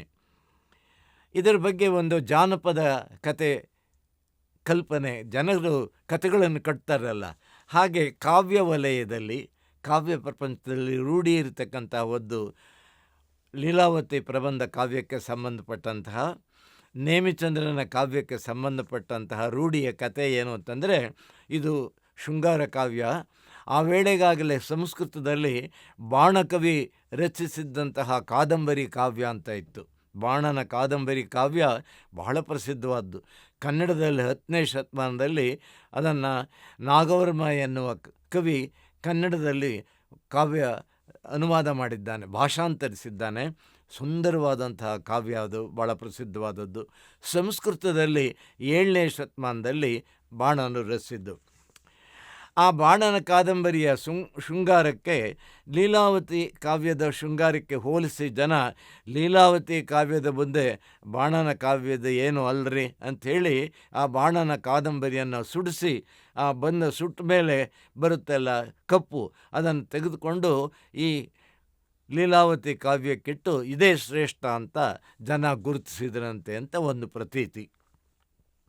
ಸುಡಿಸಿ ಕಾದಂಬರಿಯನ್ ಲೀಲಾವತಿಗೆ ಇಡಿಸಿ ಕಪ್ಪನು, ಕೀರ್ತಿ ಜಗವ ಎಡೆಗೊಂಡ ನೇಮಿಚಂದ್ರನ ಚಮತ್ಕೃತಿ ಬಂದು ಎಡೆಗೊಳ್ಳುವುದು ಎನ್ನ ಚಿತ್ತದೊಳು ಅಂತ ಹೇಳಿ ಆ ಪ್ರಚಲಿತವಾದ ಒಂದು ಕಥೆಯನ್ನು ಬಾಹುಬಲಿ ಅನ್ನುವ ಇನ್ನೊಬ್ಬ ಕವಿ, ಆತ 16ನೇ ಶತಮಾನದ ಕವಿ, ತನ್ನ ನಾಗಕುಮಾರ ಎನ್ನುವ ನಾಗಕುಮಾರ ಚರಿತೆ ಹೆಸರಿನ ಕಾವ್ಯದಲ್ಲಿ ಅವನು ಹೇಳಿದ್ದಾನೆ. ಅದನ್ನು ನೋಡಿಕೊಂಡು ದೊಡ್ಡಯ್ಯ ಅನ್ನತಕ್ಕಂತಹ ಇನ್ನೊಬ್ಬ ಕವಿ ತಾನು ರಚಿಸಿರ್ತಕ್ಕಂಥ ಚಂದ್ರಪ್ರಭ ಪುರಾಣದಲ್ಲಿ ಈ ಕಥೆಯನ್ನು ತನ್ನ ರೀತಿಯಲ್ಲಿ ವರ್ಣಿಸಿದ್ದಾನೆ. ಬಾಣ ಪೇಳಿದ ಕಾದಂಬರಿ ಕಾವ್ಯವ, ಬಾಣ ಪೇಳಿದ ಕಾದಂಬರಿ ಕಾವ್ಯವ ಕ್ಷೋಣಿಯ ಅರಿಕೆಯೊಳು ಸುಡಿಸಿ ಮಾಣದೆ ಲೀಲಾವತಿಗೆ ಕಪ್ಪಿಡಿಸಿದ ಜಾಣ ನೇಮಿಯ ಬಲಗೊಂಬೆ. ಜಾಣನಾದಂತಹ ನಮ್ಮ ಕನ್ನಡದ ಕವಿ ನೇಮಿಚಂದ್ರನನ್ನು ನಾನು ನಮಸ್ಕರಿಸಿ ಪ್ರದಕ್ಷಿಣೆ ಹಾಕಿ ನನ್ನ ಗೌರವವನ್ನು ವ್ಯಕ್ತಪಡಿಸ್ತೀನಿ ಅಂತ ಅವನು ತಿಳಿಸಿದ್ದಾನೆ. ಹೀಗೆ ಲೀಲಾವತಿ ಪ್ರಬಂಧದಲ್ಲಿ ಅನೇಕ ಸಂಗತಿಗಳು ಹೊಸದಾಗಿ ಬರುವ ರೀತಿಯಲ್ಲಿ, ಯಾವುದೇ ಕಾವ್ಯದಲ್ಲಿ ನೇರವಾಗಿ ಅದು ಸಿಗೋದಿಲ್ಲ. ಆದರೆ ವಿಮರ್ಶಕರು ಪ್ರಾಕೃತದಲ್ಲಿ ಸಿಗತಕ್ಕಂತಹ ಲೀಲಾವಯಿ ಎನ್ನುವ ಹೆಸರಂದರೆ ಲೀಲಾವತಿ ಎನ್ನುವ ಕಾವ್ಯವನ್ನು ಆಧರಿಸಿ ಕನ್ನಡದಲ್ಲಿ ನೇಮಿಚಂದ್ರನು ಈ ಕಾವ್ಯವನ್ನು ರಚಿಸಿದ್ದಾನೆ. ಹೀಗಾಗಿ ಇದಕ್ಕೆ ಮೂಲ ಪ್ರಾಕೃತ ಅಂತ ವಿದ್ವಾಂಸರು ಗುರುತಿಸಿದ್ದಾರೆ. ಅದರಲ್ಲಿ ಔಚಿತ್ಯವೂ ಇದೆ ಮತ್ತು ಸತ್ಯವೂ ಇದೆ. ಯಾಕೆ ಅಂತಂದರೆ, ನೇಮಿಚಂದ್ರನು ರಚಿಸಿರ್ತಕ್ಕಂತಹ ಕಾವ್ಯದಲ್ಲಿ ಅವನಿಗಿರುವ ಪ್ರಾಕೃತ ಭಾಷೆಯ ಪ್ರಭುತ್ವ ಕಂಡುಬರುತ್ತೆ. ಮತ್ತು ಇಡೀ ಕನ್ನಡ ಸಾಹಿತ್ಯದಲ್ಲಿ ಸಾವಿರಾರು ಕಾವ್ಯಗಳಿದ್ದರೂ ಕೂಡ ಪ್ರಾಕೃತದಲ್ಲಿ ಪದ್ಯವನ್ನು, ಗಾಥೆಯನ್ನು, ಶ್ಲೋಕವನ್ನು ರಚಿಸಿ ಕಾವ್ಯದಲ್ಲಿ ಸೇರಿಸಿರ್ತಕ್ಕಂತಹ ಏಕಮೇವಾದ್ವಿತೀಯ ಕವಿ ಅಂತಂದರೆ ನೇಮಿಚಂದ್ರ. ಇನ್ಯಾರ ಕವಿಯ ಕಾವ್ಯದಲ್ಲಿಯೂ ಪ್ರಾಕೃತದ ಪ್ರಸ್ತಾಪವಾಗಲಿ, ಪ್ರಾಕೃತದ ಒಂದು ಪದ್ಯವಾಗಲಿ ಕಂಡುಬರೋದಿಲ್ಲ. ಅಂದರೆ ಇವನು ಚತುರ್ಭಾಷಾ ಕವಿ ಅಲ್ವೇ ನೇಮಿಚಂದ್ರ. ಉಳಿದ ಕವಿಗಳೆಲ್ಲ ದ್ವಿಭಾಷಾ ಅಥವಾ ತ್ರಿಭಾಷಾ ಕವಿಗಳಿದ್ದರೆ ಇವನು ಚತುರ್ಭಾಷಾ ಕವಿ ಆದದ್ದರಿಂದ ಪ್ರಾಕೃತ, ಅಪಭ್ರಂಶ, ಅರ್ಧಮಾಗಧಿ ಈ ಭಾಷೆಗಳ ಮೇಲೂ ಸಂಸ್ಕೃತ, ಕನ್ನಡ ಭಾಷೆಗಳ ಮೇಲೆ ಹೇಗೆ ಹಿಡಿತಾ ಇತ್ತೋ ಅಂತಹ ಪ್ರೌಢಮೆಯನ್ನು ಹೊಂದಿದ್ದ ಅನ್ನೋದು ನಮಗೆ ತಿಳಿದು ಬರುತ್ತೆ. ಹೀಗಾಗಿ ಕನ್ನಡ ಸಾಹಿತ್ಯ ಪರಂಪರೆಯಲ್ಲಿ ನೇಮಿಚಂದ್ರನು ಒಬ್ಬ ವಿಶಿಷ್ಟನಾದಂತಹ ಕವಿ. ಅವನ ಅದ್ವಿತೀಯತೆಗೆ ಅನೇಕ ಕಾರಣಗಳುಂಟು. 2 ಮಹತ್ವದ ಕಾವ್ಯಗಳನ್ನು ಕನ್ನಡಕ್ಕೆ ಕೊಟ್ಟಿರುವುದಲ್ಲದೆ ಆ ಕಾವ್ಯದಲ್ಲಿ ವಿಶೇಷವಾದ ಕಾಂತಿಯಿಂದ ಕೂಡಿದಂತಹ, ವರ್ಣನೆಗಳಿಂದ ಕೂಡಿದಂತಹ ವಸ್ತುವನ್ನು ನಾವು ಕಾಣ್ತೇವೆ. ಮತ್ತು ತಾನೇ ಅನ್ಯ ಭಾಷೆಗಳಿಂದ ಸ್ವೀಕರಿಸಿದಂತಹ ವಸ್ತುಗೆ ಯಾವ ಹೊಸ ರೂಪನ್ನು ಕೊಡುವ ಸಂದರ್ಭದಲ್ಲಿ ಬಳಸಿದಂತಹ ದೇಸಿಯ ಸೊಗಡು ಅದನ್ನು ಕಾಣ್ತೇವೆ. ಮಾರ್ಗಕಾವ್ಯದ ಓಘ ಮತ್ತು ದೇಸಿಯ ಒಂದು ಬಗೆ ಇವೆರಡೂ ಕೂಡಿರತಕ್ಕಂತಹ ಒಂದು ವಿಶೇಷ ಸಂಯೋಜನೆಯನ್ನು, ಸಂಗಮವನ್ನು ಕನ್ನಡಕ್ಕೆ ಕೊಟ್ಟಂತಹ ಕವಿ ನೇಮಿಚಂದ್ರ ಕವಿ.